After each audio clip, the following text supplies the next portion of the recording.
5 taon akong nagsilbi bilang asawa. Pero mas masahol pa sa katulong ang turing niyo sa akin. Tinapon niyo ako sa gitna ng ulan habang suot ang peking alahas na kayo rin ang nagsuot sa akin. Mark, Doña Victoria, tandaan niyo ang gabing ito. Dahil ang babaeng inapakan niyo, ang babaeng tinawag niyong magnanakaw, ay siya palang magmamay-ari ng lahat ng hininga niyo bukas. Sino ba talaga ang tunay na pulubi sa ating dalawa? Abangan niyo ang pagbabalik ng tunay na reyna ng Negros. Huwag ka nang magmalines, Teresa. Alam namin lahat na ikaw ang kumuha ng kwintas. Huwag mo nang hintaying kaladkarin ka pa ng mga pulis palabas ng pamamahay na ito. Ang boses ni Doña Victoria ay parang laso na unti-unting dumadaloy sa hangin ng marang, yang silid kainan. Nanigas si Teresa sa kanyang kinatatayuan. Ang mga daliri niya ay mahigpit na nakahawak sa tilang puti ng hapagkainan, ang tilang siya mismo ang nagplansa ng maigi kaninang umaga. Sa gitna ng mesa, naroon ang paboritong putahe ni Mark, ang beef caldereta na 3 oras niyang niluto ng may pagmamahal. Tinitiyak na ang bawat pampalasa ay sapat para mapasaya ang asawa sa kanilang anibersaryo. Ngunit ang bango ng pagkain ay biglang napalitan ng amoy ng pagkabulok. Ang pagkabulok ng kanyang 5 taong pananahimik at sakripisyo. Dahan-dahang binitiwan ni Teresa ang hawak na sandok. Bumagsak ito sa sahig, lumika ng isang tunog na yumanig sa katahimikan ng silid. Ngunit hindi niya yon pinansin. Ang kanyang paningin ay nakapako kay Mark, ang lalaking pinagkatiwalaan niya ng kanyang buhay. Ang lalaking pinili niyang samahan sa hirap kahit pa meron siyang itinatagong kayamanan na hindi nito kayang arukin. Mark? Totoo ba ito? Bulong ni Teresa. Ang boses niya ay nanginginig tulad ng isang dahon sa gitna ng malakas na bagyo. Pinaniniwalaan mo ang iyong ina? Alam mong hinding-hindi ko magagawa yan? Hindi tumingin si Mark sa kanya. Sa halip, hinaplos nito ang likod ng isang babaeng kanina pa nakaupo sa tabi niya, si Clara. Isang mas bata, mas maputi at mas mukhang sosyal na babae na ngayon ay nakasuot ng isang mapang-uyam na ngiti. Teresa, let's be realistic. Malamig na sabi ni Mark. Ang boses niya ay walang bahid ng pagsisisi. Look at you, isang hamak na probinsyana na walang ibang alam gawin kundi ang maglinis ng bahay at magluto. My mom is right. You don't belong here anymore. This house needs a real queen, someone like Clara, not a maid like you. Mas mabuti pang umalis ka na, bago ko patawagin ang mga security. Ang bawat salita ni Mark ay parang mga karayom na isa-isang itinutusok sa puso ni Teresa. Naramdaman niya ang panunuyo ng kanyang lalamunan at ang unti-unting pamamanhid ng kanyang mga kamay. Ang silid na dati niyang itinuring na tahanan ay biglang naging isang banyagang lugar na puno ng mga kaaway. Ang lamig ng aircon ay tumatago sa kanyang balat, ngunit mas malamig ang pakikitungo ng pamilyang ibinigay niya ang lahat. 5 taon, Mark? Muling pagsasalita ni Teresa. Ang kanyang boses ay mas malalim na ngayon. Puno ng pasakit na hindi na kayang itago. 5 taon akong nagtiis sa pang-aapi ng iyong ina. 5 taon akong nagmukhang katulong sa sarili nating bahay para lang makatipid tayo. Para lang masuportahan ko ang iyong mga luho.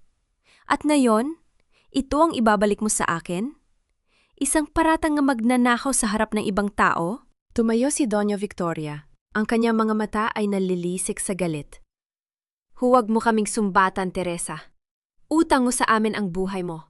Kung hindi dahil sa anak ko, malamang ay namumulot ka pa rin ng basura sa kung saang kalsada. At ang kwintas na yon ay isang heirloom. Hindi mo kailanman maiintindihan ang halaga nyon dahil ang dugo mo ay amoy putik. Hindi na napigilan ni Teresa ang pagpatak ng isang mainit na luha sa kanyang pisngi. Ngunit bago pa man ito makarating sa kanyang baba, naramdaman niya ang panginginig na kanyang cellphone sa loob ng bulsa ng kanyang apron. Isang tunog na tila isang hudyat mula sa langit. Kinuha niya ang telepo at nakita ang pangalang Lolo Severino. Ang tanging tao na nakakaalam kung sino talaga siya. Ang tanging koneksyon niya sa lupain ng Negros na iniwan niya dahil sa pag-ibig na akala niya ay totoo. Hello? Lolo? Sagot niya, pilit na pinatatatag ang boses sa harap ng mga taong nanlilibak sa kanya. Senyorita Teresa? Ang boses ng matanda sa kabilang linya ay puno ng awtoridad at paggalang. Tapos na ang 5 taong pagsubok na iniwan ng iyong ama. Ang lahat ng mga papeles, ang mga Don diyan sa Negros at ang lahat ng assets ng pamilya ay ganap na nakapangalan na sayo. Handa na ang iyong mga sasakyan.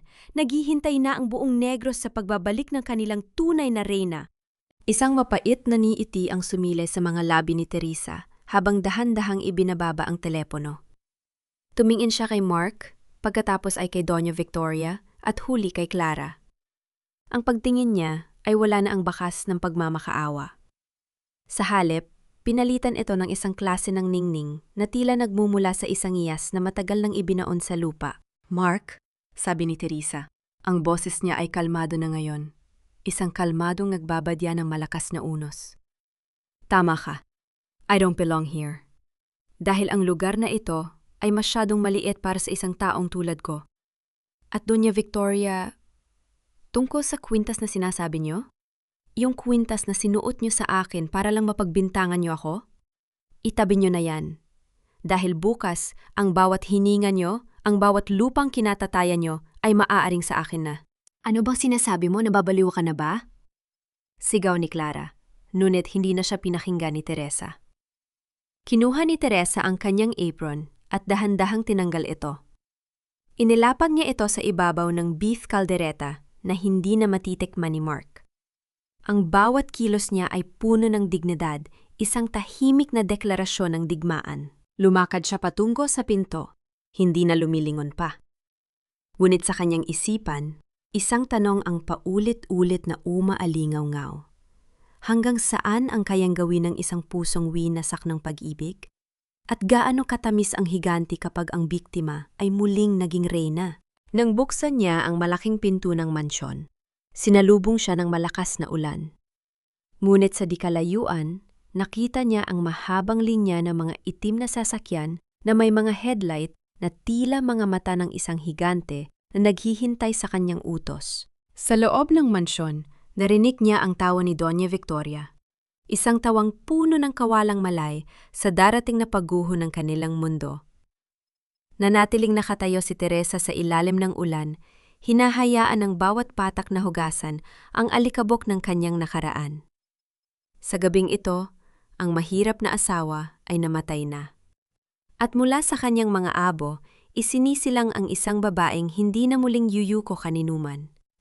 Ang tunay na laban ay magsisimula pa lamang. Mark, ang huling yakap mo sa akin ay amoy pagtatraidor. At ang bawat tawa ng iyong ina ay magsisilbing kanta sa darating ninyong libing. Ang mga salitang ito ay hindi binigkas ni Teresa ng malakas, ngunit umuukit ang mga ito sa kanyang isipan habang dahan-dahan siyang naglalakad palayo sa mansyon ng mga Alcantara. Ang malamig na tubig ng ulan ay humahagupit sa kanyang balat, tila ba sinusubok ang burahin ng 5 taon ng pagtitiis at pagsisikap na maging isang mabuting asawa. Ang kanyang manipis na blusa ay dumidikit na sa kanyang katawan at ang tanging bitbit niya ay isang maliit na bag na naglalaman ng kanyang mga luma at kupas na damit. Ang mga damit na laging pinagtatawanan ni Doña Victoria. Ngunit sa gitna ng kadiliman at hagupit ng bagyo, isang liwanag ang tumama sa kanyang mga mata. Ang tunog ng mga gulong ng sasakyan sa basang kalsada ay hindi nagmula sa mga luma at kinakalawang na jeep, kundi mula sa isang mahabang hilera ng mga itim na Rolls Royce na tila mga anino ng kapangyarihan. Huminto ang pinakaunang sasakyan sa tapat mismo ni Teresa. Bumukas ang pinto at lumabas ang isang matandang lalaki na may hawak na payong, si Lolo Severino. Sa kabila ng kanyang edad, ang kanyang tindig ay tuwid at ang kanyang mga mata ay puno ng katapatan. Dahan-dahan niyang ipinayong ang senyorita, ang batang babaeng nakita niyang lumaki sa gitna ng malalawak na dundir sa Negros. Senyorita Teresa, huwag na nating hayaang saktan ka pa ng ulan na ito.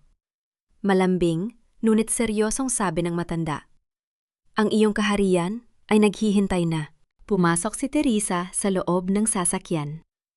Ang amoy ng mamahaling balat ng upuan at ang init na nagmumula sa loob ay isang malaking kabaligtaran sa lamig na iniwan niya sa mansyon. Habang dahan-dahang umaandar ang sasakyan, tumingin siya sa bintana. Nakita niya sa huling pagkakataon ang mansyon ng mga Alcantara na unti-unting lumiliit sa kanyang paningin.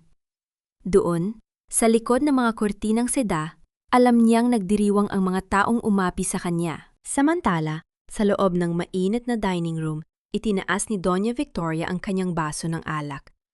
Finally, ang dumi sa bahay na ito ay nawala na rin. Mark, honey, you made the right choice. Hindi nararapat ang isang katulad niya sa ating pamilya. Humilig si Clara sa balikat ni Mark. Ang kanyang mga daliri ay mapaglarong humahawak sa kwelyo ng lalaki. You're so brave, babe. Alam ko naman nahirapan ka ring tiisin ang babaeng yon. Ngayon, wala nang hahadlang sa atin. Ngunit si Mark ay nanatiling tahimik. Nakatingin siya sa bakanting upuan kung saan laging nakaupo si Teresa tuwing hapunan. Ang upuang laging puno ng katahimikan at pagsunod. May kung anong kirot sa kanyang dibdib na pilit niyang binabalewala. Sa kanyang isipan, naririnig pa rin niya ang huling sinabi ni Teresa tungkol sa pag-aari ng kanilang hininga. Mom, are you sure about the necklace? Tanong ni Mark. Ang boses niya ay puno ng pag-aalinlangan. What if we pushed her too far? Tumawa ng malakas si Doña Victoria, isang tunog na puno ng kapalaluan. Huwag kang mag-alala, anak. Isang pulubi lang siya. Saan siya pupunta? Sa kalsada?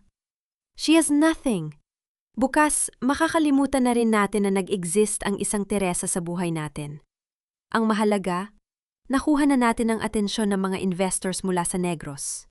Sila ang magliligtas sa kumpanya natin. Hindi nila alam, ang investor na kanilang inaasahan ay ang babaeng kakalabas lang ng kanilang pintuan na basang-basa sa ulan. Sa loob ng sasakyan, kinuha ni Lolo Severino ang isang mainit na kumot at maingat na ibinalot ito sa mga balikat ni Teresa. Ito ang kanyang golden moment, ang simpleng pag-aalaga ng isang taong tunay na nagmamahal sa kanya. Isang bagay na hindi niya naramdaman sa loob ng 5 taon mula sa kanyang asawa. Lolo, bulong ni Teresa habang nakatingin sa malayo. Gusto kong malaman ng lahat. Gaano kalaki ang utang ng mga Alcantara sa ating pamilya? Binuksan ni Lolo Severino ang isang tablet at ipinakita ang mga listahan. Halos 80% ng kanilang ari-arian ay nakasangla na sa mga bangkong kontrolado natin, senyorita. Isang salita mo lang at mawawalan sila ng bubong na sisilungan. Humigpit ang hawak ni Teresa sa kumot. Ang kanyang mga mata, na dati ay puno ng luha, ay nagliliyab na ngayon sa determinasyon. Huwag muna, Lolo. Gusto ko silang panuurin na unti-unting mawala ng lahat. Gusto kong makita ang mukha ni Victoria kapag nalaman niyang ang pulubi, na tinawag niya, ay ang siyang may hawak ng kanilang kapalaran. Binuksan ni Teresa ang kanyang maliit na bag para kumuha ng panyo. Ngunit may isang papel na nalaglag mula rito. Isang papel na matagal na niyang itinatago, balak sanang ibigay kay Mark bilang sorpresa sa kanilang anibersaryo. Ito ay isang resulta ng medical check-up. Dahan-dahan niyang binasa ang mga salitang nakasulat. Positive, 8 weeks pregnant. Naramdaman ni Teresa ang isang matinding hapdi sa kanyang puson. Isang paalala ng buhay na nagmumula sa lalaking kakatalikod lang sa kanya. Ang sikretong ito ay mas masakit pa sa anumang sampal na natanggap niya. Lolo, sabi ni Teresa. Ang boses niya ay halos hindi na marinig dahil sa gulo ng kanyang emosyon. Dalhin niyo ako sa pinakamagaling na doktor sa bansa. Kailangan kong protektahan ang tanging bagay na natitira sa akin mula sa nakaraang ito. Habang bumibilis ang takbo ng sasakyan palayo sa Manila, patungo sa isang lihim na hideout, isang malaking kidlat ang gumuhit sa langit. Tila ba nagbababala na ang panahon ng pagtitiis ay tapos na? Ano ang gagawin ni Teresa kapag nalaman niyang ang kanyang pagbubuntis ay hindi lamang isang biyaya, kundi isang banta rin sa kanyang planong paghihiganti?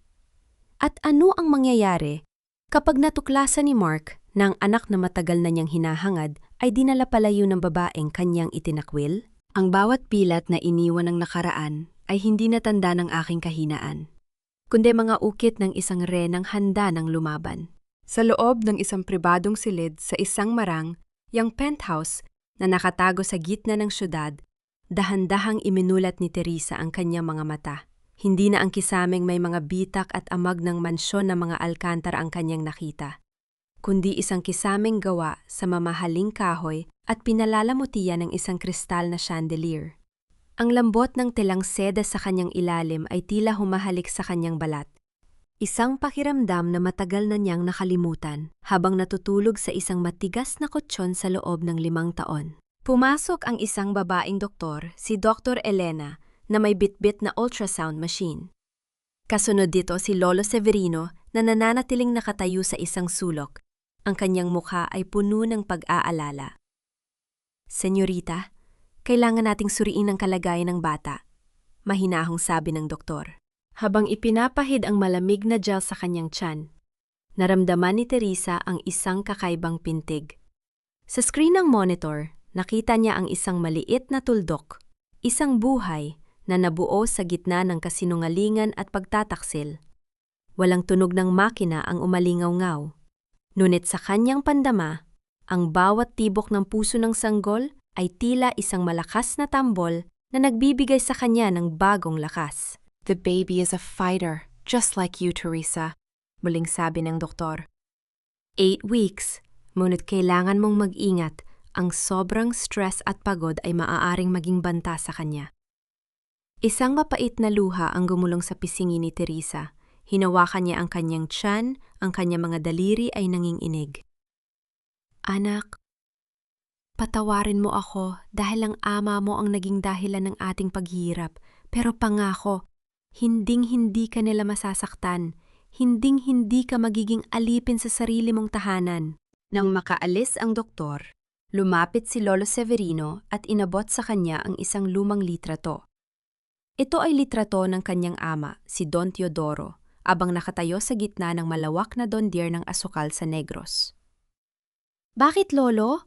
Bakit kailangan kong dumaan sa ganitong hirap?" tanong ni Teresa, ang kanyang boses ay puno ng pait. "Bakit hiniling ni Papa na magpanggap akong mahirap sa loob ng 5 taon bago ko makuha ang aking mana?" Bumuntong hinala ang matanda. "Ang iyong ama ay isang matalinong tao, senyorita. Alam niyang ang yaman ay kayang bumulag sa kahit na sino. Gusto niyang makasiguro na ang lalaking pakakasalan mo ay mahal ka dahil sa iyong pagkatao at hindi dahil sa iyong mga dondien. Gusto niyang matuto kang tumayo sa sarili mong mga paa." Isang mapait na tawa ang kumawala sa mga labi ni Teresa. "At heto ang resulta, Lolo. Ang lalaking akala ko ay magliligtas sa akin ay siya palang unang dudurog sa akin. Ang huling araw ng 5 taon, dun pa siya sumuko. Dun niya pa ako ipinagpalit." Tumayo si Teresa mula sa kama. Ang kanyang mahabang sutla na robe ay sumasayad sa sahig. Lumakad siya patungo sa isang malaking vault sa dingding. Pinuksan ito ni Lolo Severino at inilabas ang isang pelus na kahon. Sa loob nito ay naroon ang tunay na emerald necklace, ang luha ng Negros. Ang bawat iyas nito ay kumikinang na parang mga mata ng isang dragon, puno ng kasaysayan at kapangyarihan. "Ito ang orihinal, senyorita," paliwanag ni Lola Severino. "Ang suot mo sa gabi ng party ay isang imitasyon na sadyang ginawa ng iyong ama para sa mga ganitong pagkakataon. Alam niyang susubukan ni Doña Victoria na agawin ang anumang pag-aari mo." Hinaplos ni Teresa ang mga iyas. "Doña Victoria? Akala mo ay nakuha mo na ang lahat. Hindi mo alam, ang bawat alas na ninakaw mo sa akin ay magiging tanikala na hihila sa'yo pababa sa impyerno." Sa kabilang dako ng lungsod, sa loob ng opisina ni Mark, ang atmosfera ay puno ng tensyon. Nakaupo siya sa harap ng kanyang computer, nakatingin sa mga stock market graphs na mabilis na bumabagsak. Ang mga tawag mula sa mga creditors ay hindi tumitigil. "Mark, bakit hindi ka sumasagot?" Pumasok si Clara. Ang kanyang mukha ay puno ng inis. "Wala na tayong pondo para sa fashion gala ko next week. At sabi ng mom mo, kailangan na nating bayaran ng utang sa bangko o kukunin nila ang mansyon." Hinarap siya ni Mark.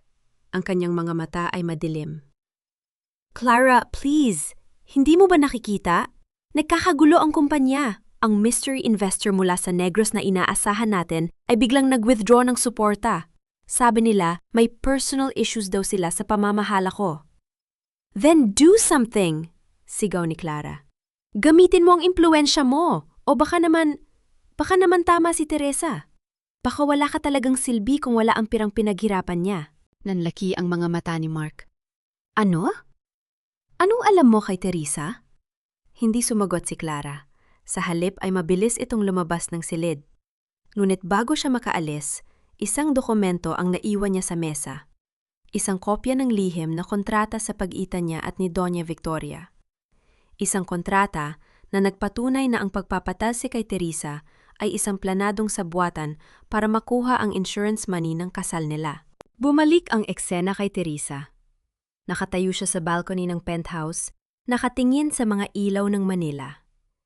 Hawak niya sa isang kamay ang tunay na emerald at sa kabilang kamay ay ang ultrasound image ng kanyang anak. Lolo Severino? Tawag niya sa matanda na nasa likuran niya.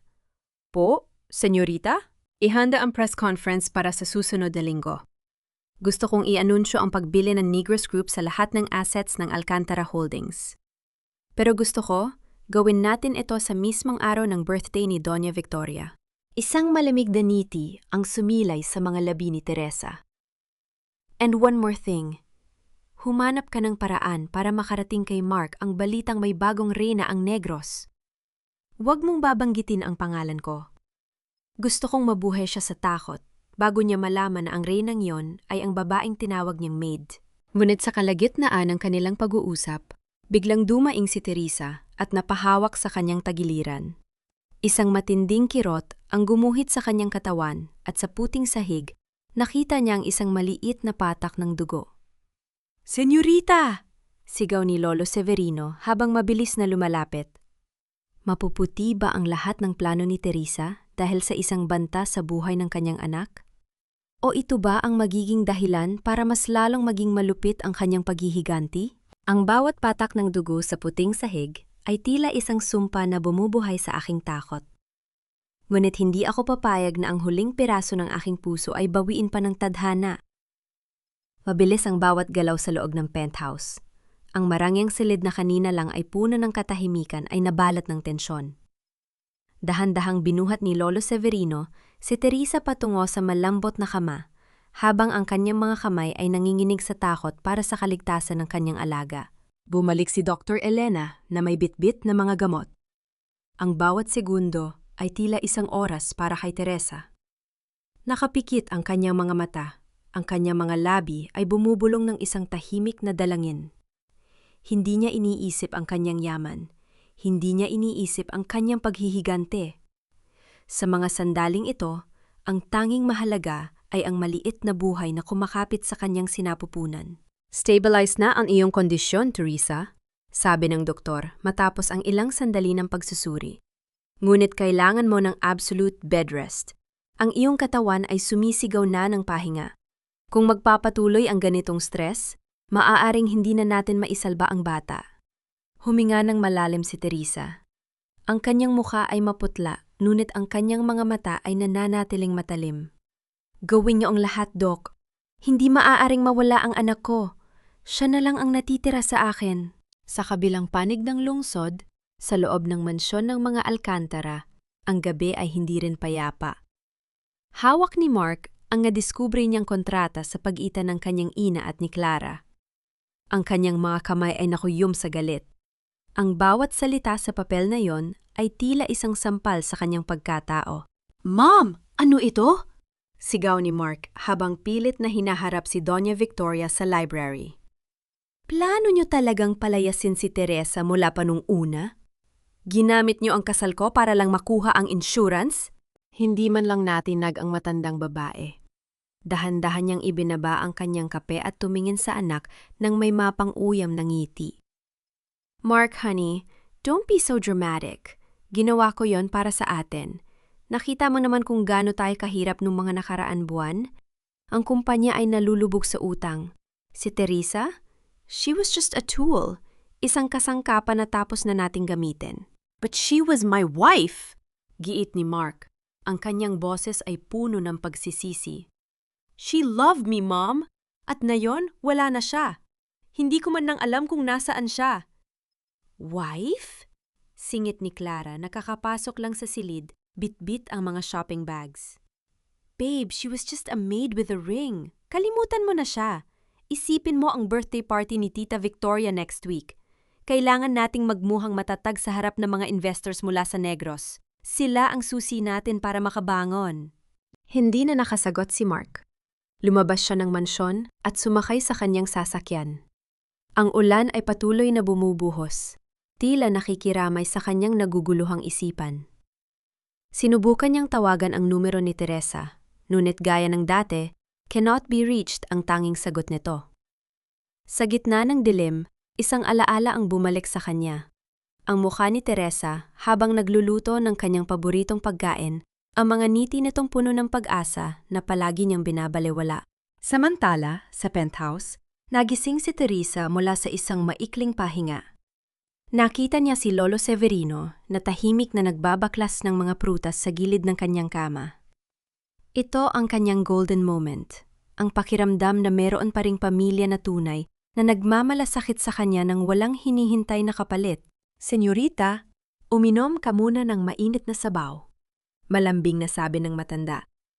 Huwag mong pabayaan ang iyong sarili. Ang paghihiganti ay maaaring maghintay, ngunit ang iyong kalusugan ay hindi. Salamat, Lolo, sabi ni Teresa. Pagkatapos uminom, kinuha niya ang kanyang tablet. Kumusta ang paghahanda para sa birthday ni Victoria? Lahat ay ayon sa plano, senyorita. Nabili na natin ang 50% ng kanilang utang sa bangko. Sa gabi ng kanyang kaarawan, matatanggap nila ang opisyal na notice ng foreclosure.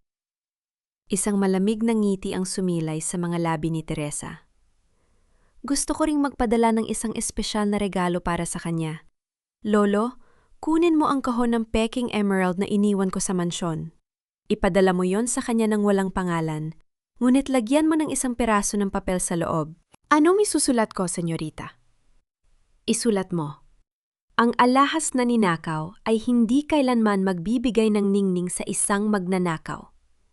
Habang naghahanda si Lolo Severino, isang kakaibang tawag ang natanggap ni Teresa sa kanyang pribadong linya. Isang boses na matagal na niyang hindi naririnig. Isang dating kaibigan ni Mark na nagtatrabaho sa Land Registration Office. Teresa? Is it really you?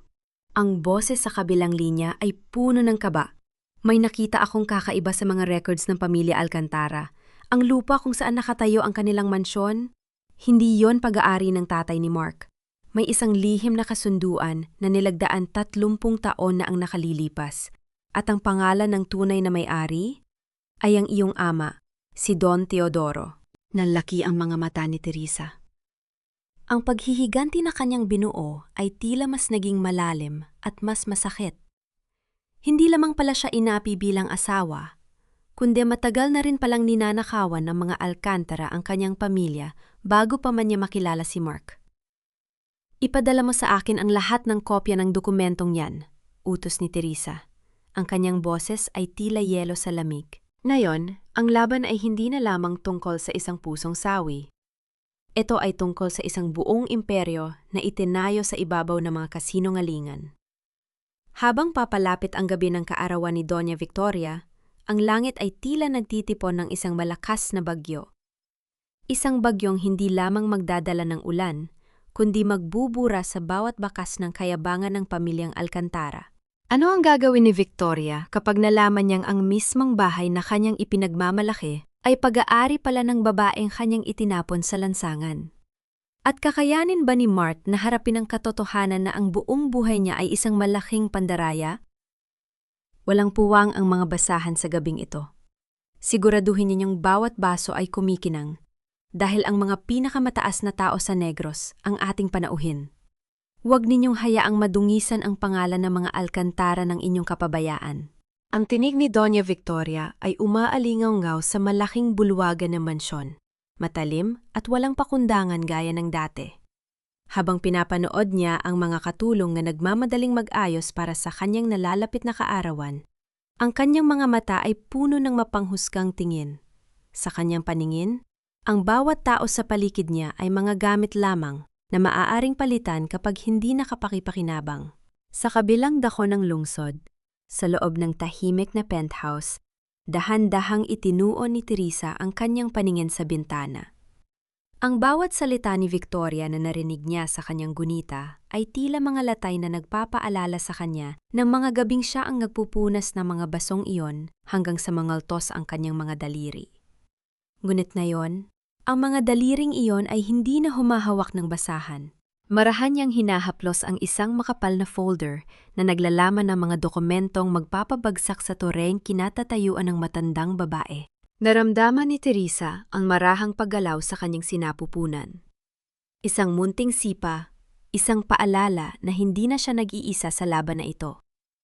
Bagaman sinabi ng doktor na kailangan niya ng absolute bed rest, ang kanyang isipan ay hindi mapigilan sa paghabi ng mga hakbang para sa darating na gabi. Pumasok si Lolo Severino sa silid. Bit-bit ang isang baso ng gatas at isang kulay gintong sobre. Ang kanyang mga hakbang ay tahimik. Tila ayaw gambalain ang malalim na pag-iisip ng kanyang senyorita. Ito na ang huling piraso ng ating plano, Teresa. Mahinahong sabi ng matanda. Ang imbitasyon para sa kumpanyang kakatawan sa iyo sa party. Nakumpirma na rin ng ating abogado na ang titulo ng lupang ito ay wala ng anumang butas. Sa oras na ihain natin ang demand letter, wala silang ibang magagawa kundi ang lisanin ang mansyon sa loob ng 72 oras. Isang malalim na buntong hinala ang pinakawala ni Teresa.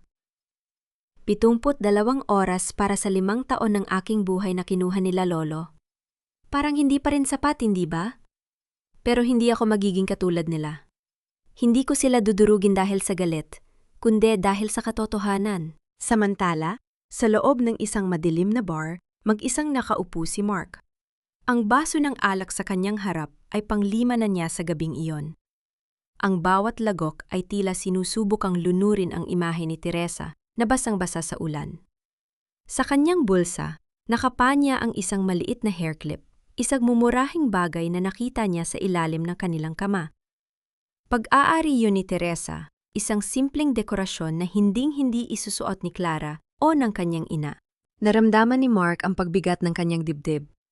Ang bawat alaala ng pagiging tapat at masunurin ni Teresa ay tila isang sumpa na bumabalot sa kanya. Bakit hindi ka lumaban, Teresa? Bakit hinayaan mo saktan ka namin ng ganoon? Bulong niya sa hangin, habang ang mga luha ng pagsisisi ay nagsisimulang manlabos sa kanyang paningin. Ang kanyang pagsisisi ay parang isang lason na dahan-dahang kumakalat, ngunit huli na para sa anumang lunas. Bumalik ang eksena sa mansyon, kung saan si Clara ay abala sa pagpili ng kanyang isusuot na alahas para sa party. Inilabas ni Doña Victoria ang kahon ng emerald na pinadala sa kanya ng walang pangalan. Ang peking iyas ay kumikinang sa ilalim ng ilaw, sapat na para maloko ang isang taong ang tanging tinitingnan ay ang panlabas na anyo. Tingnan mo ito, Clara. Pagmamalaki ni Victoria. Ang luha ng negros. Isang misteryosong admirer ang nagbalik nito sa akin. Isang senyales na ang swerte ay nasa panig pa rin natin. Ngunit habang isinusuot ni Victoria ang kwintas sa kanyang leeg, hindi niya napansin ang maliit na gasgas sa gilid ng iyas. Isang palatandaan ng isang imitasyon. Gaya ng kanilang buhay, ang lahat ay isang magandang kasinungalingan na malapit ng mabunyag. Sa penthouse, dahan-dahang tumayo si Teresa mula sa kanyang kama sa tulong ni Lolo Severino. Lumapit siya sa salamin at tiningnan ang kanyang sarili. Ang kanyang mukha ay wala na ang bakas ng pagkapagod at takot. Ang kanyang mga mata ay tila 2 bituin sa gitna ng madilim na gabi. Malamig, malayo, ngunit puno ng ningning. Lolo, ihanda mo ang itim na terno, utos ni Teresa. Ang kanyang boses ay puno ng otoridad. Hindi ako dadalo sa party bilang isang bisita. Dadalo ako bilang ang bagong may-ari ng bawat pader, bawat sahig at bawat alaala ng mansyong yon. Handa ka na ba, senyorita? Ang iyong kalusugan, pag-aalala ng matanda. Hinaplos ni Teresa ang kanyang tiyan at namumiti ng mapait. Ang anak ko ang magbibigay sa akin ng lakas. Gusto kong makita niya na ang kanyang ina ay hindi kailanman sumuko. Sa gabing ito, Ang mga Alcantara ay makakatikim ng isang uri ng hustisya na hindi nila kailanman malilimutan. Habang papalubog ang araw, At unti-unting nagliliwanag ang mga ilaw sa mansyon ng mga Alcantara, isang malaking katanungan ang naiiwan sa ere. Sa paghaharap ng nakaraan at kasalukuyan, sino ang tunay na magtatagumpay? Ang mga taong naniniwala sa kapangyarihan ng kanilang mga kasinungalingan o ang babaeng ang tanging sandata ay ang kanyang dignidad at ang katotohanang matagal na ibinaon?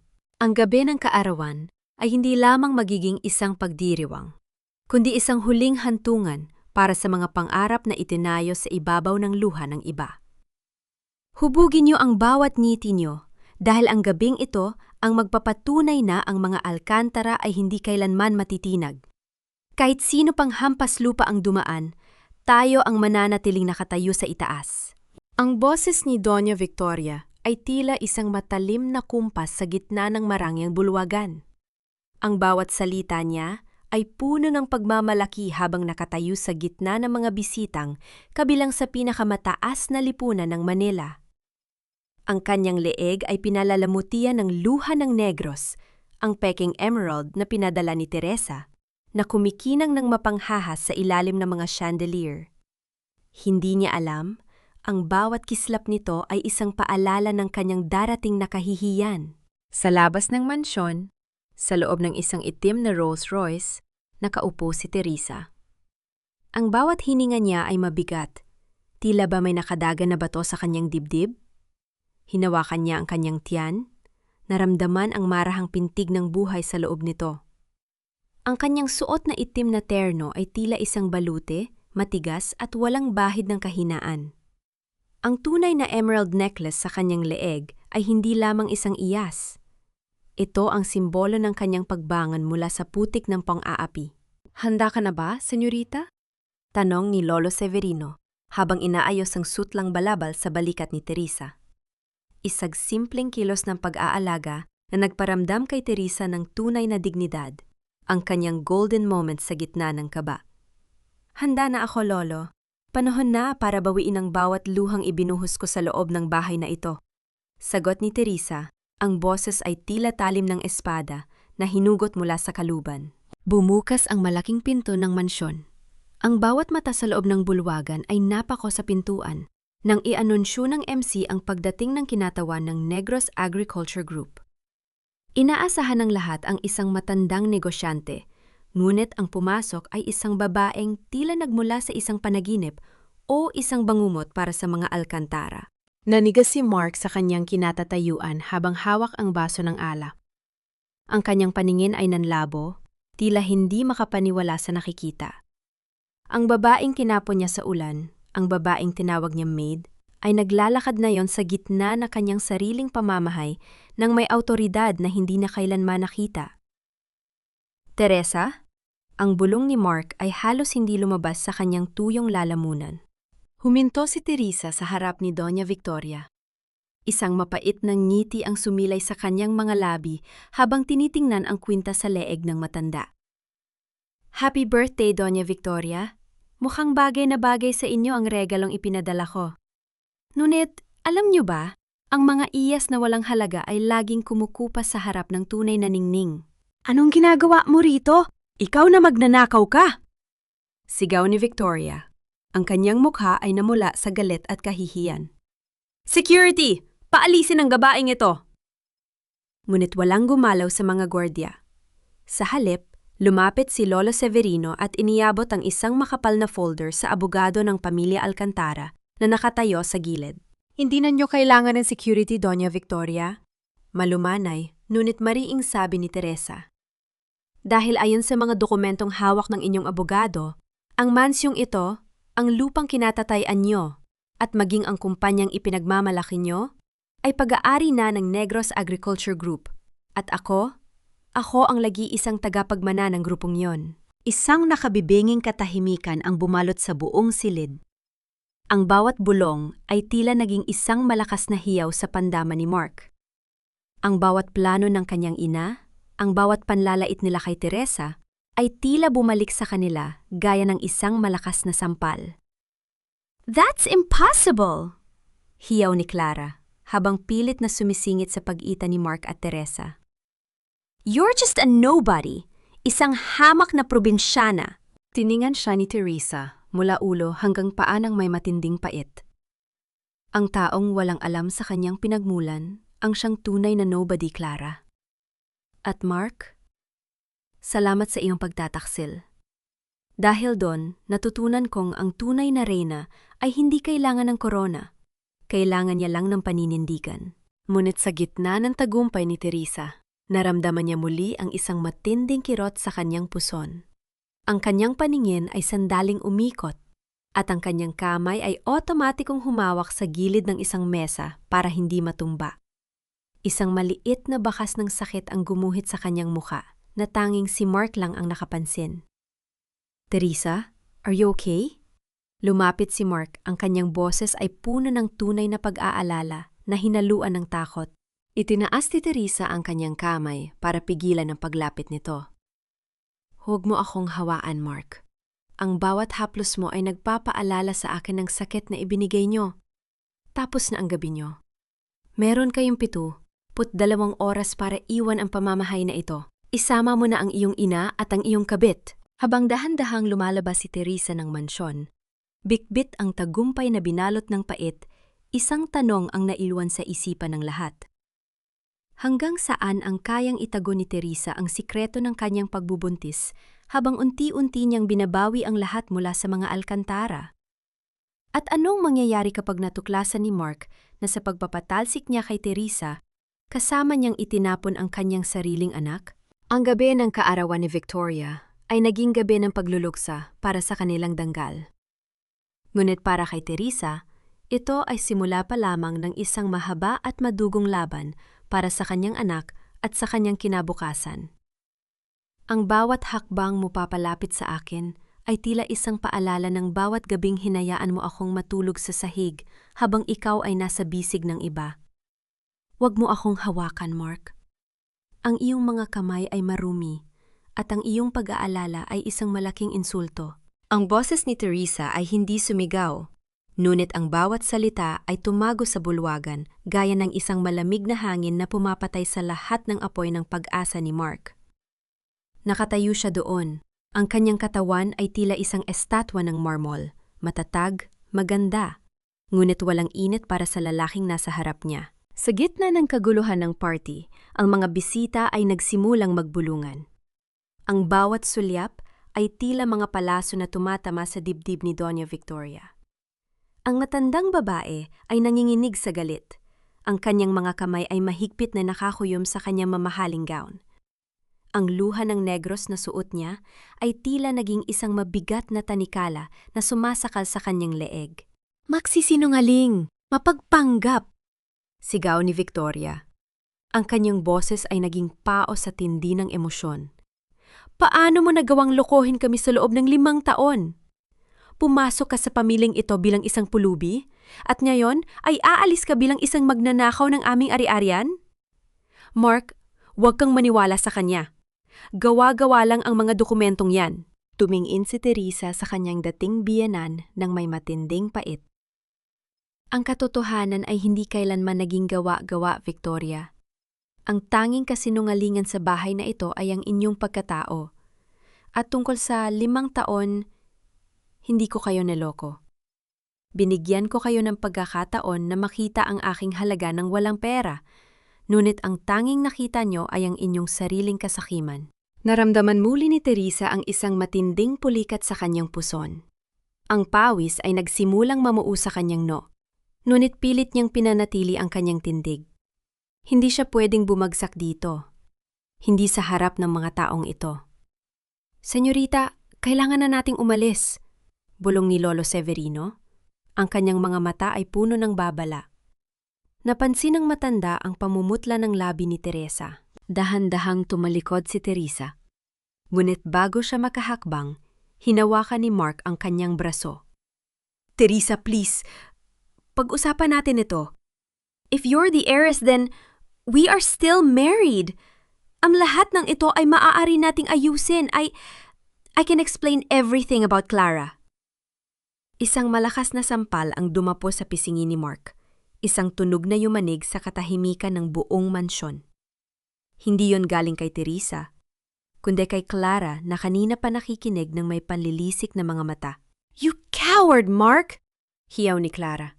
"Na yung nalaman mo mayaman siya, babalik ka sa kanya? Paano ako? Paano ang lahat ng pinlano natin?"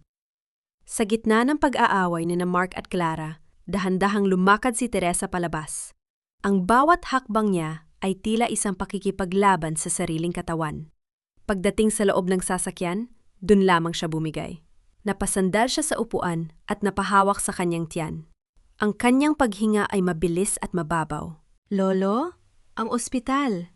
Pakibilis." Bulong ni Teresa bago siya tuluyang nawala ng malay. Mabilis na pinaharurot ng driver ang sasakyan.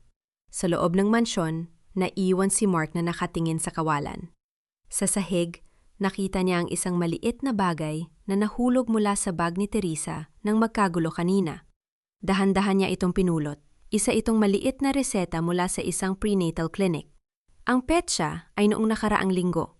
Ang pangalan sa itaas ay malinaw, Teresa Alcantara. Ang mundo ni Mark ay tila gumuho sa pangalawang pagkakataon. Ang pagsisisi ay hindi na sapat na salita para sa nararamdaman niya. Sa kanyang kamay, hawak niya ang patunay na ang babaeng itinapon niya sa ulan ay hindi lamang dala ang kanyang kapalaran, kundi dala rin ang kanyang anak. "Anak?" bulong ni Mark. Ang kanyang boses ay basag. Tumingin siya sa kanyang ina na abala pa rin sa pakikipagtalo sa abogado tungkol sa titulo ng lupa. "Mom, may anak kami ni Teresa at itinapon natin sila." Sa kabilang dako, sa loob ng emergency room, ang mga ilaw ay nakasisilaw. Ang tunog ng mga kagamitang medical na inihahanda ay tila isang malungkot na musika sa pandama ni Lolo Severino. Ang reyna ng Negros ay nakahiga doon, maputla at walang malay, habang ang mga doktor ay nagsusumikap na isalba ang dalawang buhay na nakataya. Magagawa pa bang bawiin ni Mark ang kanyang mga pagkakamali ngayon? Nalaman na niya ang tungkol sa bata? At sa oras na magising si Teresa, ang paghihiganti ba ang mananatili sa kanyang puso? O ang tanging hangad niya ay ang kaligtasan ng sanggol na tanging kayamanan niya? Ang 72 oras na taning ay nagsimula na. Ngunit ang oras para sa kapatawaran ay tila tuluyan nang ang naglaho. Ang bawat tunog ng monitor sa loob ng ospital ay tila isang hatol na naghihiwa sa aking kaluluwa. Sa bawat minutong hindi ka gumagalaw, Teresa, parang unti-unti ring namamatay ang huling piraso ng katuwiran sa mundong ito. Sa labas ng emergency room, nakasandal si Lolo Severino sa malamig na pader. Ang kanyang mga kamay ay mahigpit na nakakuyom, habang ang mga butil ng rosaryo ay tila nabaon na sa kanyang balat. Ang amoy ng antiseptic at ang nakabibinging katahimikan ng pasilyo ay lalong nagpapabigat sa kanyang kalooban. Sa loob ng 5 taon, nakita niya kung paano naging anino si Teresa ng kanyang dating masayahing sarili. At ngayong nakuha na niya ang hustisya, ang tadhana naman ang tila gustong suminghil ng buhay. Samantala, sa loob ng naghihingalong mansyon ng mga Alcantara, ang gabi ay puno ng sigawan at pot. Hawak ni Mark ang reseta ng prenatal clinic. Ang kanyang mga mata ay naniningkit sa tindi ng emosyon habang nakatingin sa kanyang ina na abala sa pag-iimpak ng mga mamahaling gamit. "Mom, nakikinig ka ba? Buntis si Teresa!" Pasigaw na sabi ni Mark. Ang boses niya ay basag at puno ng pait. "Ang batang matagal nating hiniling. Ang batang akala ko ay hinding-hindi ko magkakaroon. Dala-dala niya sa sinapupunan niya noong gabing itinapon natin 31. Huminto si Doña Victoria. Lumingon siya sa anak na may mapang-uyam na tawa. "At naniniwala ka naman? Mark, huwag kang maging tanga. Isang taktika lang yan para hindi natin siya tuluyan layasan. O baka naman, ginagamit niya ang batang yan para hindi natin makuha ang bahay na ito. Isang pirasong papel lang yan, madaling pekein." "Hindi ito peke, Mom?" Giit ni Mark habang ipinapakita ang petsa at ang pirma ng doktor. "Nakita ko ang mukha niya kanina. Nakita ko kung paano siya napahawak sa tiyan niya. Mom, anong klaseng tao tayo? Pinagbintangan natin siyang magnanakaw habang dala-dala niya ang apo mo." "Whatever!" singit ni Clara habang hila-hila ang kanyang maleta. "Kung buntis man siya, so what? Mark, kailangan na nating umalis dito bago pa dumating ang mga sheriff. Huwag mo nang isipin ang babaeng yon. Isipin mo ang sarili mo. Isipin mo ang kumpanya. Tiningnan ni Mark si Clara. Tila ba ngayon lang niya nakita ang tunay na kulay ng babaeng ipinalit niya kay Teresa. Ang ganda nito ay tila naging isang madilim na maskara ng kasakiman. Umalis ka na, Clara. Lumabas ka sa pamamahay na ito. What? Mark, you can't be serious. Sabi ko lumabas ka. Hiyaw ni Mark. Isang hiyaw na nagpatahimik sa buong mansyon. Lahat kayo, ang mga kasinungalingan nyo ang sumira sa buhay ko. Bumalik ang eksena sa ospital. Dahan-dahang iminulat ni Teresa ang kanyang mga mata.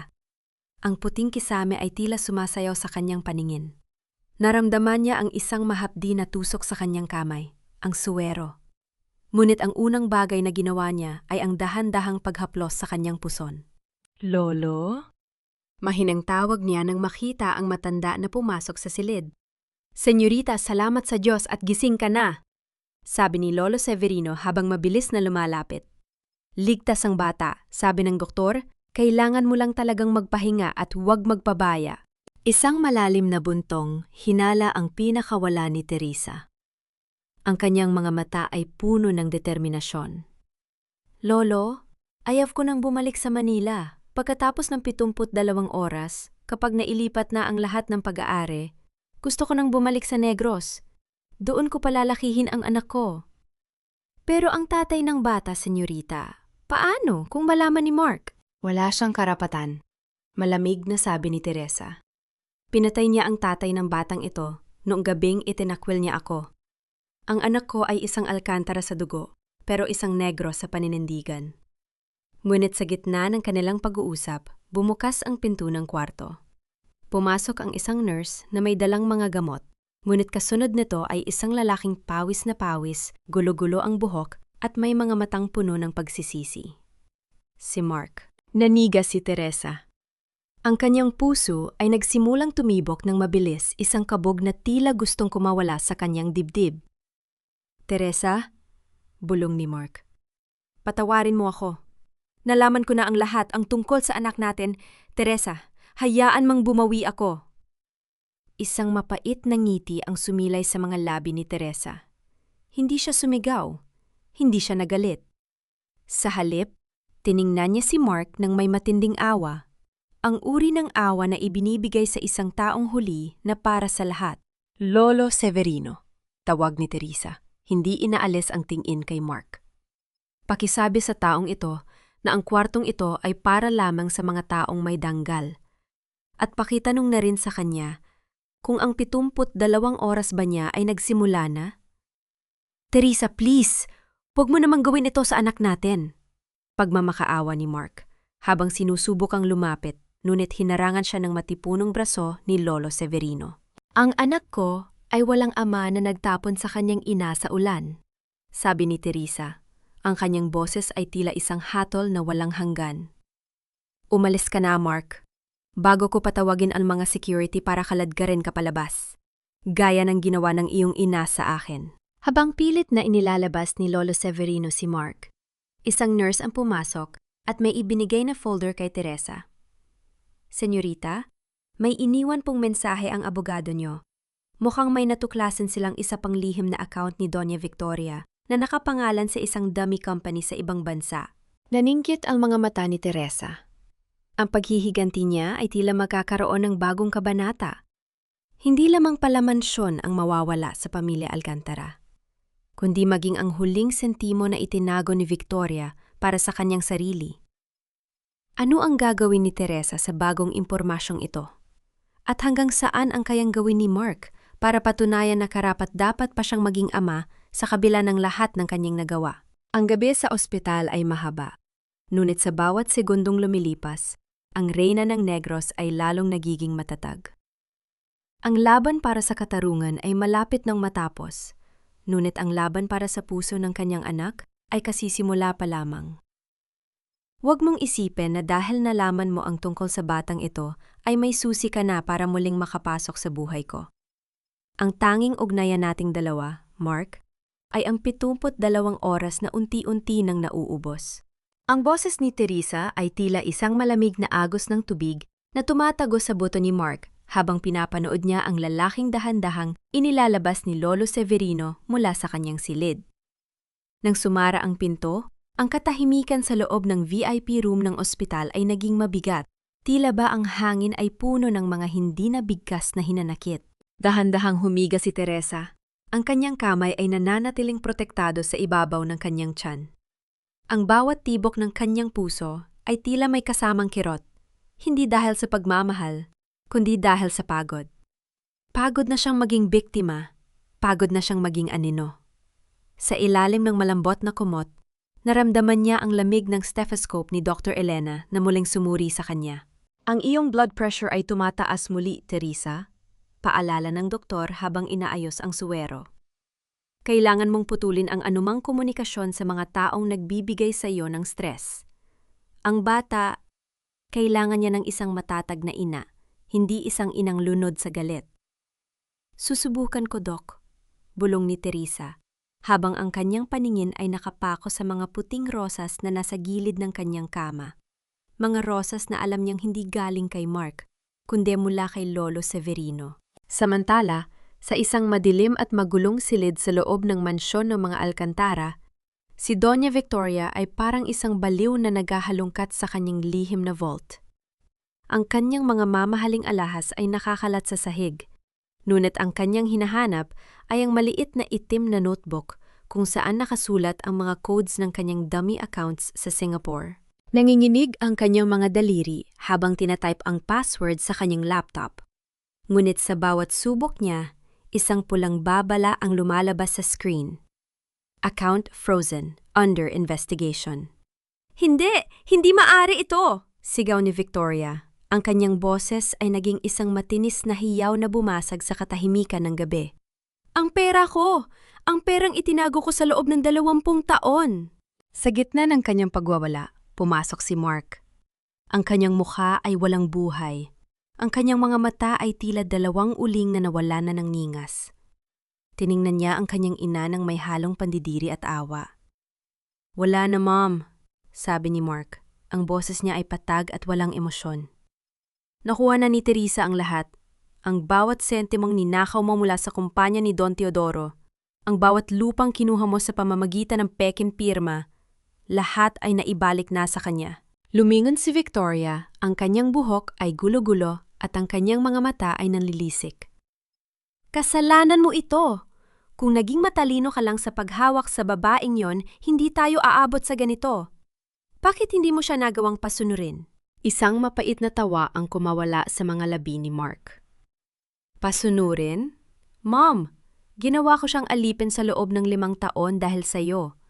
Pinaniwala mo ako na utang natin ang lahat sa kabutihan mo. Pero ang totoo, magnanakaw tayo. Magnanakaw tayo sa sarili nating tahanan." Lumapit si Mark sa bintana at tumingin sa labas, sa malawak na garden kung saan madalas niya makita si Teresa na nagdidilig ng mga halaman sa ilalim ng mainit na araraw. "Ngayon, wala na akong asawa. Wala na akong anak. At bukas, wala na rin akong bahay." Bumalik ang eksena sa ospital. Inabot ni Lola Severino kay Teresa ang isang tablet. "Senyorita, ito na ang huling ulat. Ang lahat ng dummy accounts ni Victoria ay ganap nang na-freeze. Ang ebidensya ng kanyang pag-aari sa mga ito ay sapat na para sa isang kasong money laundering at plunder." Tiningnan ni Teresa ang mga numero sa screen. Ang kayamanang ito ay sapat na para bumili ng 10 pang mansyon. Ngunit sa kanyang puso, walang kahit anong halaga ang makakabayad sa nawala sa kanya. Dito naganap ang kanyang golden moment, isang sandali ng pagtanggap. Kinuha niya ang ultrasound image ng kanyang anak at idinikit ito sa kanyang pisingi. "Lolo?" sabi ni Teresa. Ang kanyang boses ay puno ng kapayapaan. "Ayoko na silang makita sa kulungan. Gusto ko silang makita sa labas. Sa labas, kung saan wala silang kahit na ano. Gusto kong maranasan nila ang bawat sentimong hirap na naranasan ko. Ang gutom, ang pagmamaliit, at ang kawalan ng masisilungan." "Gaya ng iyong utos, senyorita," sagot ng matanda ng may paggalang. Ngunit sa kalaliman ng gabi, Isang hindi inaasang pangyayari ang naganap. Isang tawag ang natanggap ng nurse station mula sa lobby ng ospital. Isang babaeng nagngangalang Clara ang nagwawala sa entrance, pilit na gustong umakyat sa kwarto ni Teresa. Sabihin niyo sa babaeng yon, hindi niya makukuha si Mark! Hiyaw ni Clara na naririnig hanggang sa pasilyo. Sisirain ko ang mukha niya.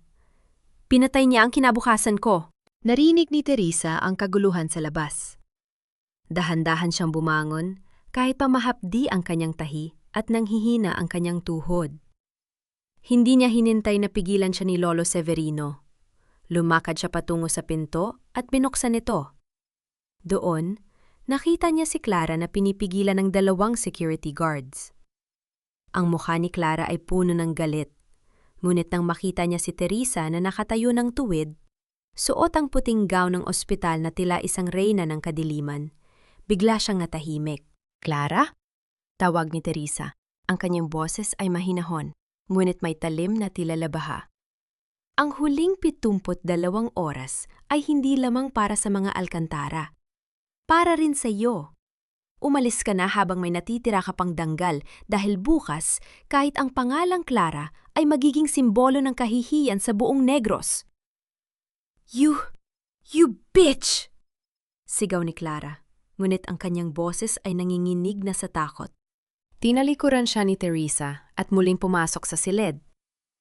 Ngunit bago sumara ang pinto, naramdaman niya ang isang matinding sipa mula sa loob ng kanyang tiyan. Isang sipa na tila nagsasabing, "Nandito ako, Ma. Huwag kang matakot." Sa gitna ng tagumpay at nang nagbabadyang unos, isang tanong ang nananatili. Magagawa ba ni Teresa na panindigan ang kanyang pagiging matatag kapag ang huling alas ni Victoria ay inilabas na? Isang lihim na hindi lamang tungkol sa pera, kundi tungkol sa tunay na pagkatao ni Teresa na hindi pa alam ng kahit na sino, maging ni Lolo Severino. Anong lihim ang itinatago ni Victoria na maaaring magpabago sa tingin ng buong Negros kay Teresa? Huwag kang magpakasiguro, Teresa. Ang korona mo ay gawa lamang sa papel, at sa isang pitik ko lang, muli kang babalik sa putikan kung saan kita pinulot. Ang boses ni Doña Victoria sa kabilang linya ng telpon ay tila kalansing ng kinakalawang na bakal, puno ng put, desperasyon, at isang uri ng kumpiyansa na nagpapatigil sa tibok ng puso. Sa loob ng tahimik na silid sa ospital, ang tanging maririnig ay ang mahinang pag-ikot ng aircon at ang sariling paghinga ni Teresa. Hawak niya ang telpono, ang kanyang mga daliri ay namumuti sa higpit, habang ang kabilang kamay ay protektadong nakapatong sa kanyang tiyan. Kakalabas lang ni Lolo Severino para ayusin ang kanyang discharge papers. Sa mga sandaling iyon, si Teresa ay muling naging ang babaeng nag-iisa sa gitna ng unos. Ang bawat salita ni Victoria ay tila mga patak ng asido na sumisira sa katahimikang pilit niyang binuo sa loob ng nakaraang mga araw. Anong ibig mong sabihin, Victoria? Ang boses ni Teresa ay mahinahon, ngunit ang kanyang mga mata ay naniningkit. Wala na kayong alas. Ang mansyon, ang kumpanya, ang pera, lahat ay nasa kamay ko na. Isang nakakakilabot na tawa ang sumagot sa kanya. Akala mo ba ay ganan kadali iyon? Hindi mo ba naisip kung bakit pinili ng tatay mo na itago ka sa loob ng 5 taon? Hindi yan pagsubok, Teresa. Yon ay proteksyon. Proteksyon mula sa katotohanang ikaw ay hindi isang lehitimong tagapagmana. Isang dokumento lang ang kailangan ko para patunayan sa buong Negros na ang reyna nila ay isang anak sa labas. Isang bunga ng kataksila na walang karapatan sa kahit isang butil ng asukal sa Dondien. Naramdaman ni Teresa ang biglang paglamig ng kanyang mga paa. Ang silid ay tila lumiit at ang bawat pader ay tila guguho sa kanya. Isang imahe ng kanyang ina ang lumabas sa kanyang isipan. Ang babaeng laging nakatago sa mga anino. Ang babaeng namatay na may bitbit na lihim na hindi kailanman naisulat sa mga opisyal na record ng pamilya. Nagsisinungaling ka, bulong ni Teresa. Ngunit ang kanyang boses ay nanginginig. Maghintay ka sa balita bukas, Hia. Huling hirit ni Victoria bago pinutol ang tawag. Nabitawan ni Teresa ang telepono. Bumagsak ito sa malambot na karpet ng walang tunog. Ngunit sa kanyang pandama, Ito ay tila isang malakas na pagsabog. Napasandal siya sa kanyang unan, ang kanyang paningin ay nagsimulang manlabo. Dito naganap ang kanyang golden moment. Sa gitna ng takot, naramdaman niya ang isang malakas na sipa mula sa kanyang sinapupunan.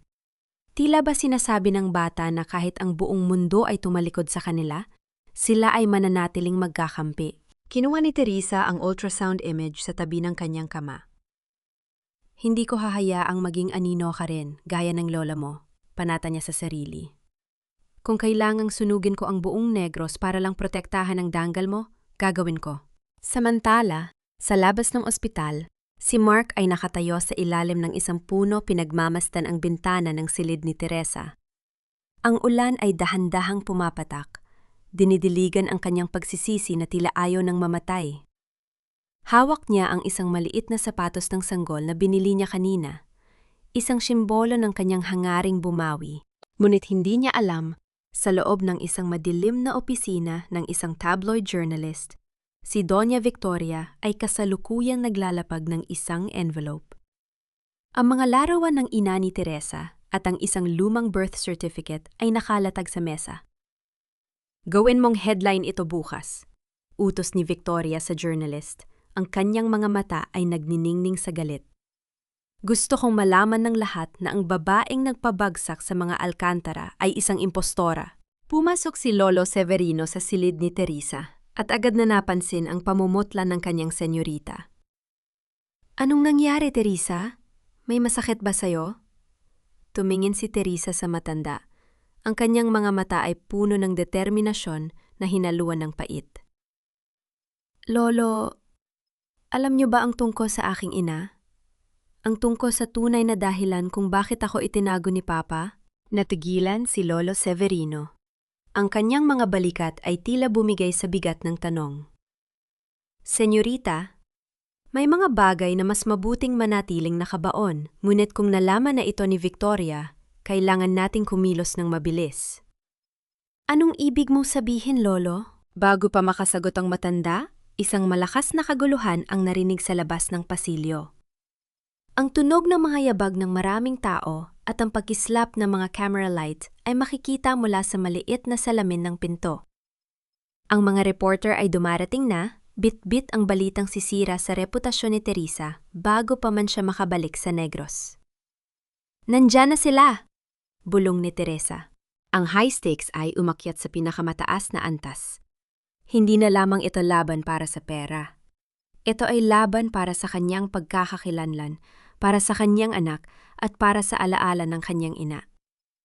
Magagawa ba ni Teresa na harapin ang buong mundo habang ang kanyang sarili na nakaraan ay ginagamit na lason laban sa kanya? At sa gitna ng gulo, kakampihan ba siya ni Mark? O gagamitin din ng lalaki ang pagkakataong ito para makuha ang bata? Ang 72 oras ay malapit ng maubos. Ngunit ang bawat segundo ay tila isang bagong hukay na naghihintay para sa reyna ng Negros. Anak ka ba talaga ng isang don? O bunga ka lang ng isang pagkakamali na pilit itinago sa dilim ng dondin? Ang bawat sigaw ng mga reporter sa labas ng pinto ay tila mga patalim na humihiwa sa natitirang katahimikan ng silid ni Teresa. Ang pagkislap ng mga kamera mula sa maliit na salamin ng pinto ay tila mga kidlat na nagbababadya ng isang malakas na unos. Sa loob ng 5 taon, natuto si Teresa na lunukin ang bawat pangungutya, ngunit ang madamay ang alaala ng kanyang ina ay isang lason na hindi niya kayang palagpasin. Nang ininig ang kanyang mga daliri habang hinihigpitan niya ang hawak sa kanyang puting robe. Sa tabi niya, si Lolo Severino ay hindi na magkandamayaw sa pagtawag sa security ng ospital. Ang kanyang mukha ay puno ng pag-aalala, hindi para sa yaman, kundi para sa kalusugan ng babaeng itinuturing niyang sariling apo. Senyorita, huwag kang lalabas. Hayaan mong ang mga abogado ang sumagot sa kanila. Pakiusap ng matanda, ang boses ay puno ng panginginig. Tumingin si Teresa sa salamin. Maputla siya. Ang kanyang mga mata ay may malalim na anino ng pagod, ngunit sa kailaliman yon ay may nagbabagang apoy.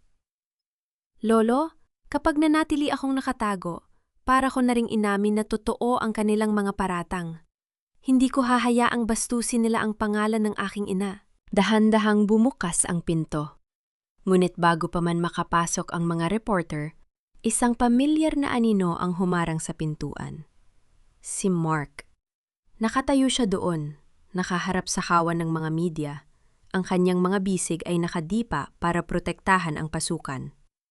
Ang kanyang suot na polo ay gusot-gusot, at ang kanyang mga mata ay pagod.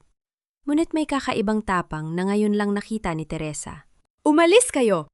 Walang kailangang sagutin ang asawa ko sa inyo!" Hiyaw ni Mark. Ang boses niya ay nangingibabaw sa ingay ng mga tanong. "Ang anumang usapin tungkol sa pamilya niya ay pribado. Rumespeto kayo sa isang taong may sakit." Natigilan si Teresa. Ang salitang asawa na namutawi sa labi ni Mark ay tila isang malakas na sampal na may halong pait. Lumapit siya sa pinto, dahan-dahan, hanggang sa maramdaman niya ang init ng likod ni Mark. "Mark, sapat na." Mahinahon, luit malamig na sabi ni Teresa. Lumingon si Mark. Ang kanyang mga mata ay puno ng pagsusumamo. "Teresa, please, pumasok ka na sa loob. Ako ang bahala rito. I won't let them hurt you anymore." Isang mapait na ngiti ang sumilay sa mga labi ni Teresa. Inilayo niya ang sarili mula sa lalaki. "Nayon mo pa ba ako proprotektahan, Mark? Ngayong huli na ang lahat? Ngayong ang sarili mong ina ang nagpakawala ng mga asong ito?" Hinarap ni Teresa ang mga reporter. Ang katahimikan ay biglang bumalat sa pasilyo nang makita ang kanyang tindig. Kahit suot ang damit ng ospital, ang kanyang dignidad ay tila isang baluti na hindi kayang tibagin ng anumang kamera. "Tungkol sa aking pagkatao," pagsisimula ni Teresa. Ang kanyang boses ay malinaw at buo. "Ang aking ama, si Don Teodoro, ay hindi kailanman nagkaroon ng ibang pamilya. Ang aking ina ay ang kanyang kaisa-isang asawa sa harap ng Diyos at ng batas. Kung meron mga dokumentong nagsasabing ako ay hindi lehitimo, yun ay isang peking piraso ng papel na gawa ng mga taong desperadong magnakaw ng hindi sa kanila." Dito naganap ang kanyang golden moment. Kinuha niya ang isang lumang locket na nakasabit sa kanyang leeg, binuksan ito at ipinakita sa mga kamera. Sa loob niyon ay ang larawan ng kanyang mga magulang sa araw ng kanilang kasal, kasama ang isang dokumentong may selyo ng Vatican. "Ang aking ina ay namatay sa lungkot dahil sa mga taong katulad ni Doña Victoria," patuloy ni Teresa. Ang kanyang boses ay nagsisimulang manginig sa tindi ng emosyon. "Ngunit ang katotohanan ay hindi namamatay. At ang anak na dala ko ngayon, siya ang magpapatuloy ng danggal na pilit ninyong dinudungisan." Nagkagulo ang mga reporter sa revelasyon ng kanyang pagbubuntis. Ngunit bago pa sila makapagtanong muli, mabilis na isinara ni Lolo Severino ang pinto at nilock ito. Sa loob ng silid, napasandal si Teresa sa pinto. Unti-unting nanghihina ang kanyang mga tuhod. Mabilis siyang sinalo ni Mark, ngunit agad niya itong itinulak palayo. "Teresa, totoo ba?" bulong ni Mark. Ang kanyang mga luha ay malayang dumadaloy. "Ang kasal ng mga magulang mo? Bakit itinago yun ni Don Teodoro?" "Dahil alam niyang may mga linta na tulad ng pamilya mo ang susubok na sirain kami," sagot ni Teresa, habang hinahabol ang kanyang hininga. "Mark, umalis ka na. Hindi mo ako maililigtas. Ang tanging makapagliligtas sa akin at sa anak ko ay ang layuan kayo." "Hindi ako aalis," panata ni Mark. "Kahit anong mangyari, mananatili ako sa labas ng pintong ito. Poprotektahan ko kayo, kahit yun na lang ang huling magawa ko." Ngunit, sa gitna ng kanilang paghaharap, isang tawag ang natanggap ni Lolo Severino. Ang kanyang muka ay biglang nagbago, naging mas maputla kaysa dati. "Senyorita?" bulong ng matanda. Ang dundirn sa Negros, may nagaganap na gulo. May mga tauhan si Victoria na sumusubok na sunugin ang mga bodega ng asukal. At si Clara, balitang papunta siya roon para sirain ang ancestral house ninyo. Nanlaki ang mga mata ni Teresa. Ang paghihiganti ni Victoria ay lumampas na sa mga salita. Ito ay naging isang pisikal na pag-atake sa kanyang tahanan, sa kanyang huling alaala ng kanyang ama. "Lolo, ihanda ang helicopter!" utos ni Teresa. Ang kanyang muka ay puno ng matinding galit. Hindi ako maghihintay rito habang sinusunog nila ang aking buhay. Pupunta tayo sa Negros. Ngayon din. Pero ang bata, Teresa, bawal kang bumiyahe, sigaw ni Mark. Tiningnan siya ni Teresa nang may panlilisik. Kung mamatay man ang anak ko sa biyaheng ito, Mark, sisiguraduhin kong kasama ninyong mamatay ang lahat ng inyong pangarap. Umalis ka sa daan ko. Ang cliffhanger ay nasa rurok na ng panganib. Lilipad si Teresa patungo sa nagbabagang Negros sa kabila ng kanyang masiselang kondisyon. Ang labanan ay hindi na lamang sa korte at sa media. Ito ay naging isang madugong labanan para sa lupa at kasaysayan. Ano ang madarat na ni Teresa sa Negros? At hanggang saan ang kayang isakripisyo ni Mark para patunayan ang kanyang katapatan sa gitna ng apoy na sinimulan ng kanyang sariling pamilya? Huwag mong gamitin ang anak ko para pigilan ako, Mark. Dahil kung may isang tao rito na walang karapatang magdikta sa akin, ikaw yon. Ang boses ni Teresa ay tila isang hagupit ng latigo sa gitna ng malamig na ihip ng hangin sa rooftop ng ospital. Sa likuran niya, ang malakas na ihip ng hangin mula sa umiikot na ilisi ng helicopter ay nagpapadpad sa kanyang mahabang balabal. Ngunit ang kanyang tindig ay nananatiling matigas gaya ng mga dambuhalang puno ng nara sa Negros. Ang kanyang mukha ay maputla, ang kanyang mga mata ay may bakas ng puyat at luhang na tuyo. Ngunit ang apoy ng determinasyon ay mas maliwanag pa sa mga ilaw ng lungsod sa ibaba. Nakatayo si Mark sa tapat niya. Ang kanyang mga kamay ay nakadipa, pilit na humaharang sa daan patungo sa sasakyang panghimpapawid. Ang kanyang mga mata ay puno ng pagsusumamo, isang anya ng pagsisisi na tila huli na para sa anumang kapatawaran.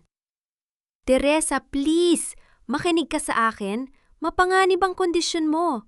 Sabi ng doktor, anumang matinding paggalaw ay maaaring maging sanhi ng pagkawala ng bata. Huwag mong isakripisyo ang anak natin para sa mga dondien na yan. Isang mapait at tuyot na tawa ang kumawala sa mga labi ni Teresa. Dahan-dahan siyang humakbang, papalapit kay Mark, kahit na ang bawat galaw ay nagdudulot ng mahapdi na kurot sa kanyang puson. Anak natin? Na yun ay tinatawag mo siyang anak natin? Nung gabing pinalayas mo ako sa ulan, nung gabing mas pinili mong maniwala sa mga kasinungalingan ng iyong ina kaysa sa katapatan ng iyong asawa, doon mo pinatay ang karapatan mong maging ama. Napayuko si Mark. Ang kanyang mga balikat ay tila bumigay sa bigat ng katotohanan. Ngunit hindi siya umalis sa daan. Kahit kamuhian mo ako, Teresa, hindi ko hahayaang ilagay mo sa panganib ang buhay mo. I can't lose you again. Wala ka nang mawawala, Mark. Dahil wala ka ng pag-aari sa akin. Malamig na sabi ni Teresa. Senyales ng kanyang golden moment, hinawakan niya ang isang lumang panyo na may burda ng pangalan ng kanyang ama.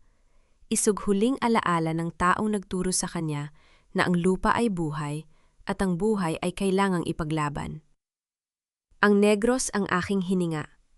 Kung hahayaan kong tupukin ng apoy ang alaala ni Papa, para ko na ring pinatay ang aking pagkakakilalan. Lolo Severino, ituloy ang pag-alis. Sa isang mabilis na sinyas ni Lolo Severino, 2 matipunong security guard ang humawak kay Mark para bigyang daan ang senyorita. Sumakay si Teresa sa helicopter nang hindi na lumilingon. Habang dahan-dahang umaangat ang sasakyan, nakita niya mula sa bintana ang maliit na figura ni Mark sa rooftop, nakaluhod at tila sumasamo sa langit. Ngunit ang kanyang puso ay naging kasing tigas na ng bato. Sa loob ng helicopter, ang ingay ng makina ay tila isang malungkot na kanta sa kanyang pandama. Isinandal ni Teresa ang kanyang ulo sa upuan. Ang kanyang mga kamay ay mahigpit na nakayakap sa kanyang tiyan. "Kumapit ka, anak?" Bulong niya. Ang boses ay halos lunod sa tunog ng hangin. "Kailangan nating iligtas ang ating tahanan." Makalipas ang ilang oras ng paglipad, bumungad sa kanyang paningin ang isla ng Negros. Ngunit hindi ang luntiang kulay ng mga tubuhan ang sumalubong sa kanya. Mula sa itaas, nakita niya ang makakapal na itim na usok na pumapailan lang sa langit. Ang mga bodega ng asukal, ang dugo at pawis ng kanyang pamilya sa loob ng ilang dekada, ay kasalukuyang nilalamon ng naglalagablab na apoy. "Diyos ko!" bulong ni Lolo Severino. Ang kanyang mukha ay kasing puti na ng papel. Ngunit ang mas matinding dagok ay nang makita ni Teresa ang ancestral house. Sa malawak na bakuran niyon, nakaparada ang isang pamilyar na sasakyan, si Clara. Nakatayo ang babae sa tapat ng pintuan, may hawak na sulo, habang ang mga tauhan ni Victoria ay abala sa pagbubuhos ng gasolina sa mga haligi ng bahay. Naramdaman ni Teresa ang isang matinding bugso ng galit na hinaluan ng takot. Sa tindi ng emosyon, isang matalim na kirot ang biglang gumuhit mula sa kanyang likuran patungo sa kanyang puson. Napasigaw siya sa sakit. Ang kanyang mukha ay agad na nabalot ng malamig na pawis. "Senyorita, anong nangyayari?" Sigaw ni Lolo Severino habang pilit na inaalalayan si Teresa. Tiningnan ni Teresa ang kanyang mga kamay na nakapatong sa puting upuan ng helicopter. Doon, nakita niya ang isang matingkad na pulang mansa na dahan-dahang kumakalat. Ang dugo. "Lolo?" Ang boses ni Teresa ay naging isang mahinang hikbi. "Ang anak ko! Huwag ang anak ko!" Sa gitna ng panganib ng apoy sa ibaba at ang naghihingalong buhay sa loob ng kanyang sinapupunan, ang helicopter ay nagsimulang bumaba sa gitna ng makapal na usok. Ang cliffhanger ay nasa pinakamataas na rurok. Mamamatay ba ang huling pag-asa ni Teresa sa gitna ng pagdupok ng kanyang nakaraan? At sino ang unang makakarating sa kanya? Ang mga tauhan ni Victoria na handang pumatay? O ang katarungang matagal na niyang hinihintay? Ang bawat segundo ay tila isang huling hininga para sa Reyna ng Negros. Ang bawat lagutok ng nasusulog na kahoy ay tila tunog ng mga butokong dinudurog ng tadhana. Sa gitna ng usok at apoy, ang tanging dalangin ko ay, huwag mong bawiin ang buhay na bago pa lamang sumisibol, dahil siya na lamang ang natitirang dahilan ng aking paghinga. Sa paglapag ng helicopter sa malawak na damuhan ng Dondian, ang alikabok at usok ay nagsilbing madilim na tabing sa paligid. Hindi na hinintay ni Lolo Severino na huminto ng lubusan ng Elisi. Mabilis niyang binuksan ang pinto at inalalayan si Teresa, na ngayon ay halos wala ng kulay ang muka. Ang bawat galaw ni Teresa ay sinasabayan ng matinding hapdi at ang kanyang puting bestida ay dahan-dahang nilalamon ng pulang mansa na nagmumula sa kanyang sinapupunan. "Senyorita, kailangan nating makaalis dito. Dadalhin kita sa bayan, sa pinakamalapit na ospital." Ang boses ni Lolo Severino ay nanginginig sa takot. Ang kanyang mga mata ay naghahanap ng paraan para mailigtas ang kanyang alaga. Ngunit bago sila makahakbang palayo, isang figura ang lumitaw mula sa makapal na usok. Si Clara. Nakasuot ito ng mamahaling sutla na tila hindi alintana ang init ng paligid. May hawak siyang sulo sa kanang kamay at sa kanyang mukha ay mababakas ang isang ngiting hindi makatao. Isang ngiting puno ng lason at tagumpay. "Look at the Queen of Negros. Kay ganda sana ng iyong pagbabalik, Teresa." "Pero bakit tila amoy kamatayan ang dala mo?" Ang boses ni Clara ay matinis, humahalo sa ingay ng naglalagablab na apoy. "Akala mo ba ay matatapos ang lahat sa pagkuha mo ng mansyon sa Manila? Ngayon, panoorin mong maging abo ang bawat alaala ng iyong ama. Panoorin mong maglaho ang lahat ng pinaghirapan mo sa isang iglap." "Clara, itigil mo ito." Mahinang sambit ni Teresa. Ang kanyang boses ay halos pabulong na dahil sa panghihina. "Ang mga tao rito, ang mga manggagawa, wala silang kinalaman sa galit mo." "Galit?" "Hindi ito galit, Teresa. Ito ay hustisya." Tumawa si Clara ng malakas, isang tunog na tila nagmumula sa kailaliman ng impyerno. "Hustisya para sa pagkatalo ko kay Mark? Hustisya para sa pagpapakita mo sa akin na mas mataas ka? Nayon, sino ang mas mataas? Ang babaeng nakatayo sa harap ng kanyang nasusulog na kaharian? O ang babaeng duguan at naghihingalo sa damuhan?" Lumapit si Clara kay Teresa. Ang init ng sulo ay halos dumampi na sa balat ng senyorita. "Alam mo ba, Teresa, si Victoria ang nag-utos nito, pero ako ang nagpumilit na gawin ito ng personal. Gusto kong makita ang huling hininga ng iyong pag-asa. At ang batang yan sa loob mo? Isang sumpay yan na hindi dapat isilang sa mundong ito." "Huwag mong idamay ang anak ko!" hiyaw ni Teresa. Sa tindi ng galit, nakakuha siya ng lakas para tumayo ng tuwid. kahit na ang bawat selula ng kanyang katawan ay sumisigaw sa sakit. Maari mong sunugin ang bahay na ito. Maari mong ubusin ang asukal sa mga bodega. Pero hinding-hindi mo mauubos ang danggal na iniwan ng aking ama sa lupang ito. Sa sandaling yon, isang malakas na tunog ng mga sasakyan ang narinig mula sa kalsada. Hindi ito ang mga tauhan ni Victoria. Mula sa mga truck ay nagtalunan ang mga magagawa ng Don Dien, ang mga taong tapat kay Don Teodoro sa loob ng maraming dekada. Bit-bit ang mga balde ng tubig at mga kagamitan, hinarap nila ang mga tauhan ni Victoria ng walang takot. Para sa senyorita! Para kay Don Teodoro! Ang sigaw ng mga magagawa ay umalingaw-ngaw sa buong hacienda. Nataranta ang mga tauhan ni Victoria. Nakita ni Lolo Severino ang pagkakataon. Mga bastos kayo! Umalis kayo sa lupang ito! Sigaw ng matanda habang itinutulak si Clara palayo.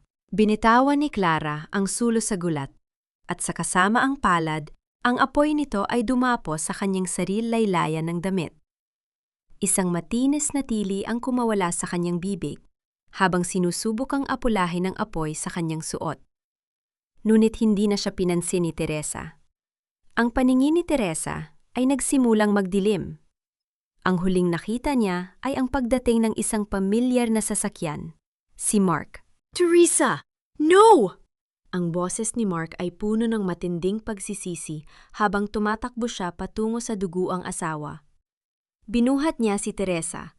Ang kanyang mga kamay ay nabahiran na rin ng dugo. Patawarin mo ako! Please, lumaban ka! Don't leave me, Teresa, not like this! Naramdaman ni Teresa ang init na mga bisig ni Mark. Ngunit ang init na yon ay tila napakalayo na. Isang huling golden moment ang dumaan sa kanyang isipan. Ang alaala ng kanyang ama na kinakarga siya noong bata pa siya sa gitna ng malawak na tubuhan. Nangangako na ang lupang ito ang palagi niyang magiging tahanan. Mark? Bulong ni Teresa. Ang kanyang mga daliri ay dahan-dahang humahawak sa damit ng lalaki. Iligtas mo ang anak ko. Pagkatapos niyon, ang lahat ay naging itim. Ang ingay ng apoy, ang tili ni Clara, at ang pagmamakaawa ni Mark ay biglang naglaho. Dinala si Teresa sa pinakamalapit na ospital sa Negros. Sa labas ng operating room, nakaupo si Mark sa sahig. Ang kanyang muka ay nakabaon sa kanyang mga palad. Sa tabi niya, si Lolo Severino ay tahimik na nagdarasal. Ang bawat segundo ay tila isang hatol ng kamatayan. Maya-maya, lumabas ang doktor. Ang kanyang mukha ay seryoso. Ang kanyang mga mata ay walang mabakas na katiyakan. Dok, kumusta ang asawa ko? Ang anak ko? Tanong ni Mark. Ang kanyang boses ay nanginginig sa takot. Huminga ng malalim ang doktor. Nagawa naming itigil ang pagdurugo ni Teresa. Ngunit ang kanyang kondisyon ay nananatiling kritikal. At tungkol sa bata, tumigil ang doktor. Tila naghahanap ng tamang salita. Kailangan nating pumili, Mark. Sa tindi ng trauma at pinsala sa katawan ni Teresa, maaring isa lamang sa kanila ang maisalba natin. Kailangan ko ng desisyon nyo na yun din. Isang nakabibinging katahimikan ang bumalot sa pasilyo. Ang cliffhanger ay nasa pinakamasakit na bahagi. Sino ang pipiliin ni Mark? Ang babaeng mahal niya na ngayon lang niya natuto ng pahalagahan o ang anak na simbolo ng kanilang nawalang kinabukasan? At kung malaman ni Teresa na kailangang may magsakripisyo, kakayanin ba niyang tanggapin ang magiging desisyon? Ang gabi sa Negros ay hindi lamang nababalot ng usok ng nasulog na pangarap, kundi ng isang desisyong magbabago sa tadhana ng lahat.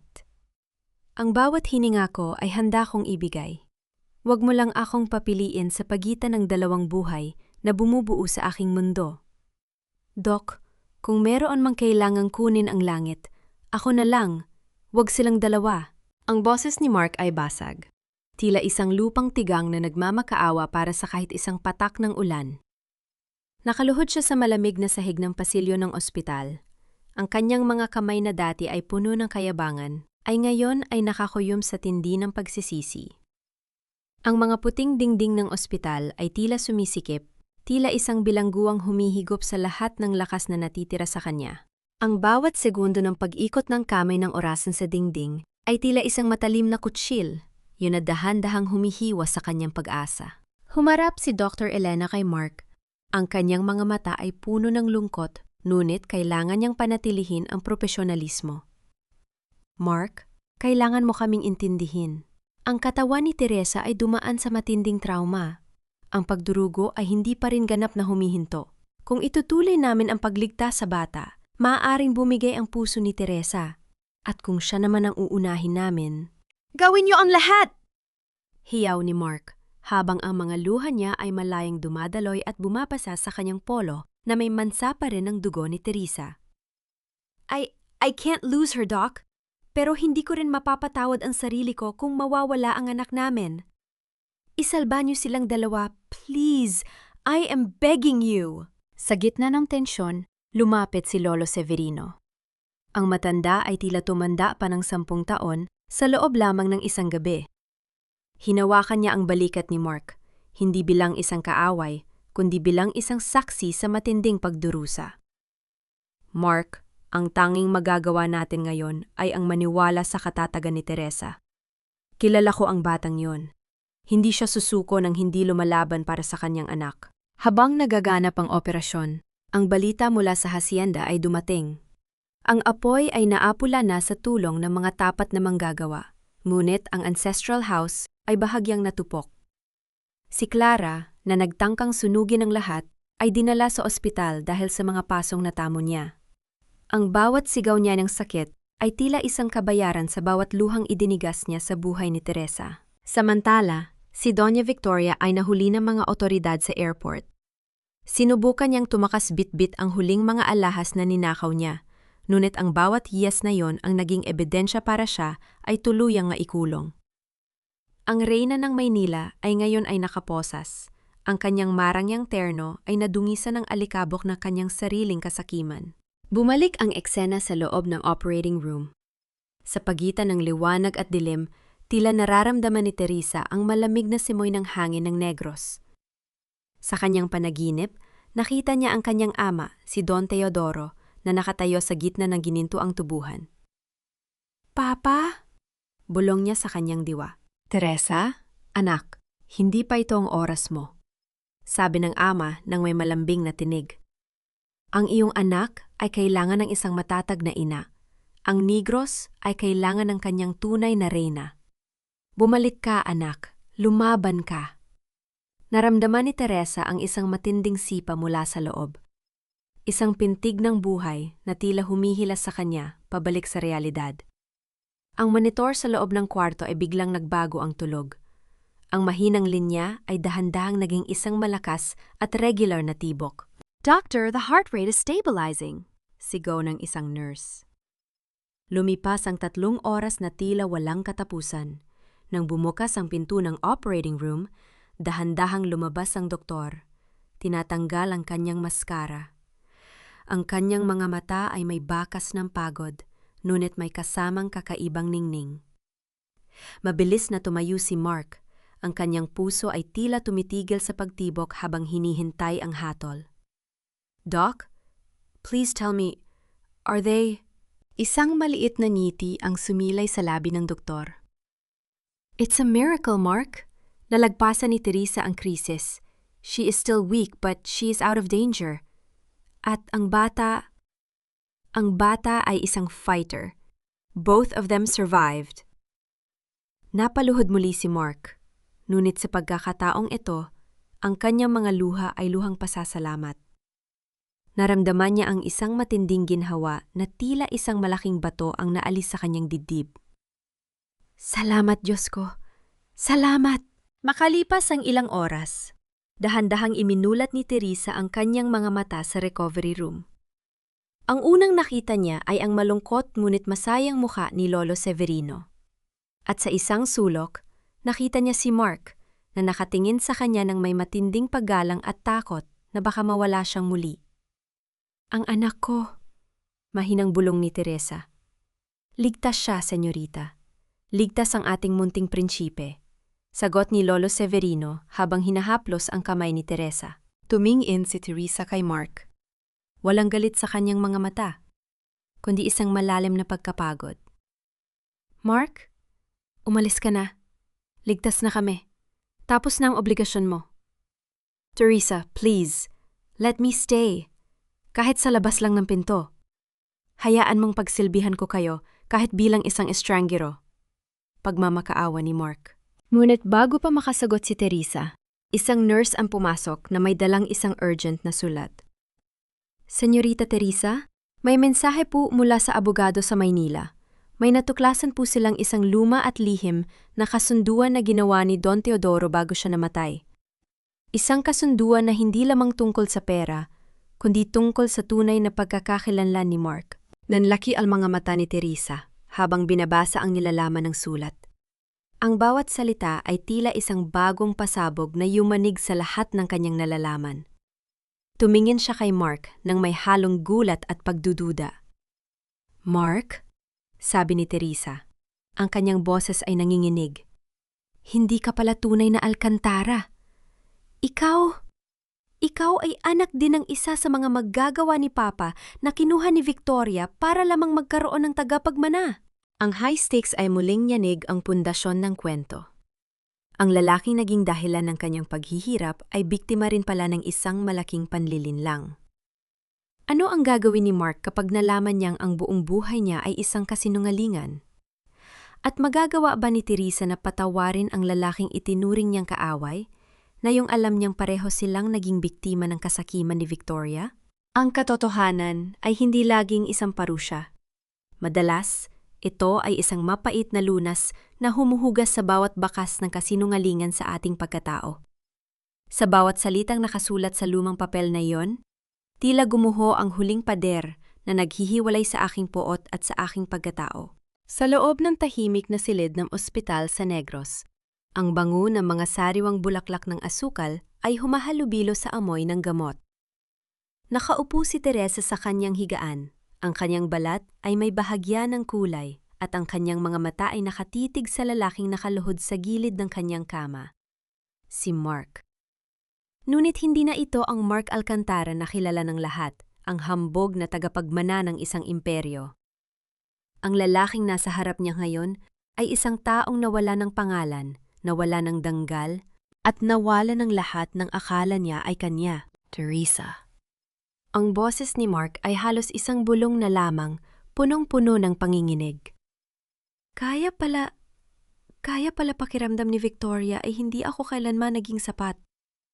Kaya pala wala siyang habag na itapon tayo dahil hindi niya ako tunay na dugo.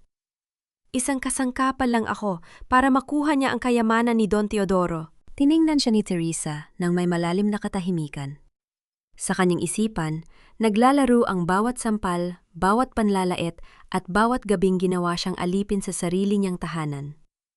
Ngunit nang makita niya ang pang-ininig ng mga kamay ni Mark, naramdaman niya ang isang golden moment, isang sandali ng pagbitaw. Napagtanto niya na ang galit ay isang mabigat na bagahe na hindi niya gustong ipamana sa kanyang anak. "Mark, tingnan mo ako," mahinahong sabi ni Teresa. Inabot niya ang dokumentong hawak ni Lolo Severino. Alam ni Papa, alam ni Don Teodoro na hindi ka isang Alcantara bago pa man niya ako pa. Yagang pakasalan ka. Nanlaki ang mga mata ni Mark. Ano? Alam ni Don Teodoro? Pero bakit niya hinayaan? Dahil gusto niyang makita kung ang isang pusong hindi pinalaki sa luho ay kayang matutong magmahal ng tunay. Patuloy ni Teresa. Ang kanyang boses ay tila isang banayad na agos ng tubig.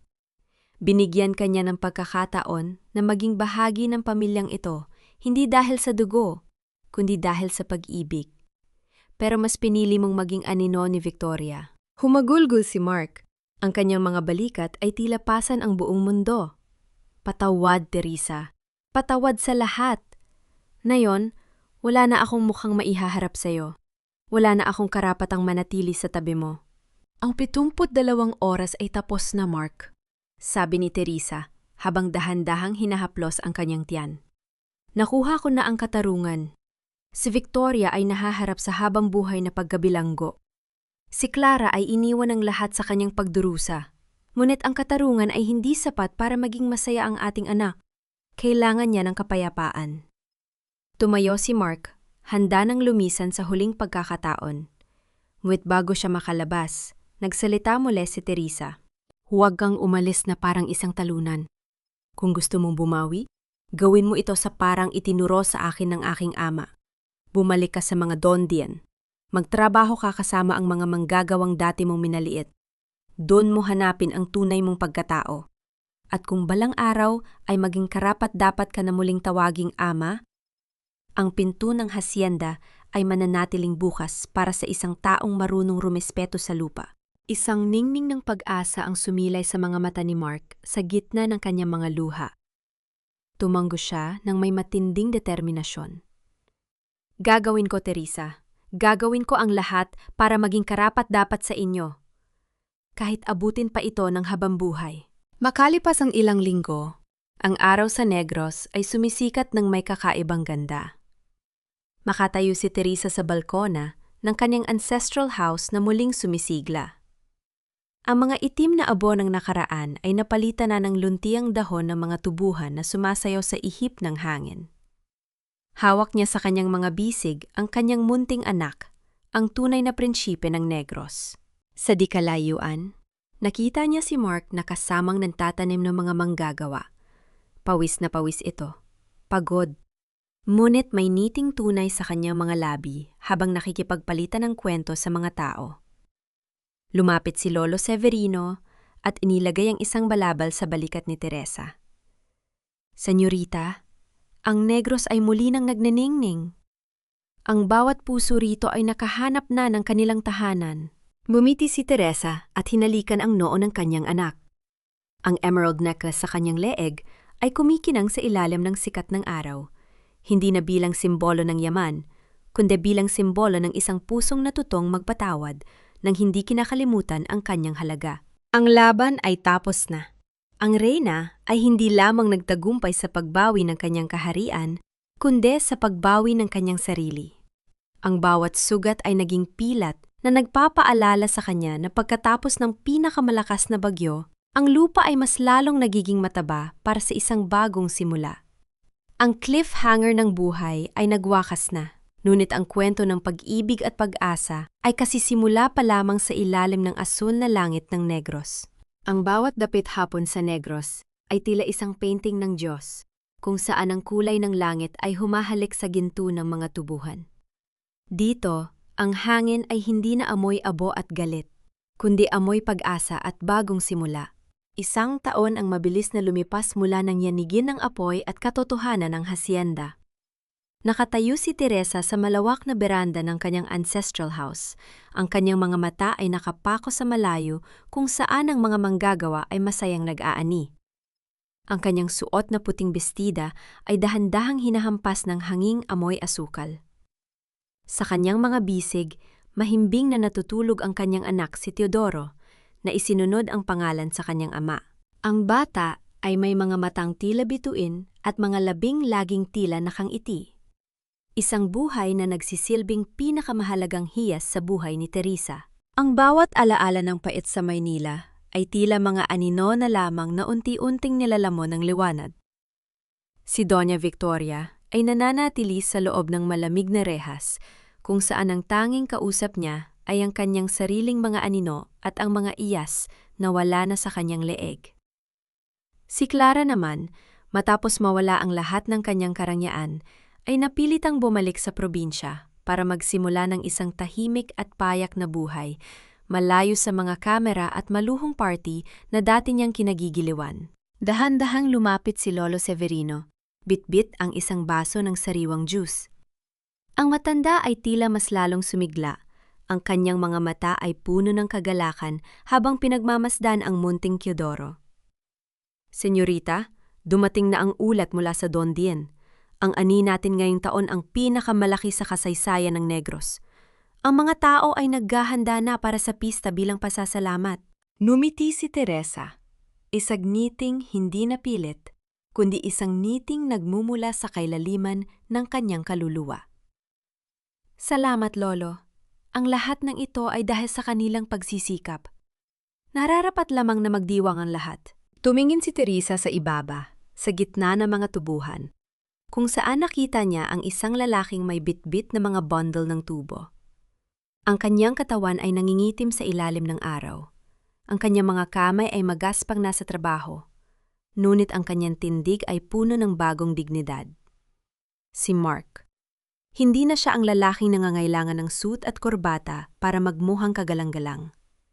Sa bawat patak ng kanyang pawis sa lupang kanyang sinasaka, dahan-dahan niyang binubura ang mga pagkakamali ng kanyang nakaraan. Minsan sa isang linggo, pinapayagan ni Teresa si Mark na makita ang bata sa loob ng isang oras, sa ilalim ng malaking puno ng nara. Walang maraming salita, tanging mga sulyap ng pagsisisi at pasasalamat. Alam ni Mark na mahaba pa ang landas patungo sa ganap na kapatawaran, ngunit sapat na sa kanya ang makitang ligtas at masaya ang mag-ina mula sa malayo. Lolo, bulong ni Teresa habang hinahaplos ang ulo ng kanyang anak. Sana ay nakikita tayo ni Papa. Sana ay alam niya ang lupang ito ay muling naging tahanan ng pagmamahalan, hindi lamang ng kayamanan. Nakikita niya tayo, Teresa, at sigurado akong nakangiti siya, sagot ng matanda. Dito naganap ang huling golden moment ng kwento. Kinuha ni Teresa ang emerald necklace mula sa kanyang leeg at inilagay ito sa isang maliit na kahon. Hindi na niya ito kailangang isuot para patunayan ang kanyang halaga. Ang tunay na ningning ay wala sa mga hiyas, kundi sa kapaya pa ang nararamdaman niya tuwing gigising siya sa umaga at maririnig ang tawa ng kanyang anak. Ang tanong na sino ang tunay na reyna ay nasagot na ng tadhana. Hindi ang babaeng may pinakamaraming ginto, kundi ang babaeng may pinakamalaking puso para magpatawad at muling bumuo ng isang wasak na mundo. Habang unti-unting lumulubog ang araw sa Negros, ang bawat bituin ay nagsisimulang magpakita sa langit. Ang kwento ni Teresa, ang reyna ng Negros, ay magiging isang alamat na ibubulong ng hangin sa bawat susunod na henerasyon. Isang paalala na ang tunay na kayamanan ay ang pagkakaroon ng isang pusong hindi kayang sirain ng anumang unos. Ang lahat ay payapa na. Ang lahat ay nasa ayos na. Sa wakas, ang reyna ay nakahanap na ng kanyang tunay na trono, sa piling ng kanyang anak, sa gitna ng kanyang mga tao, at sa kailaliman ng kanyang sariling puso.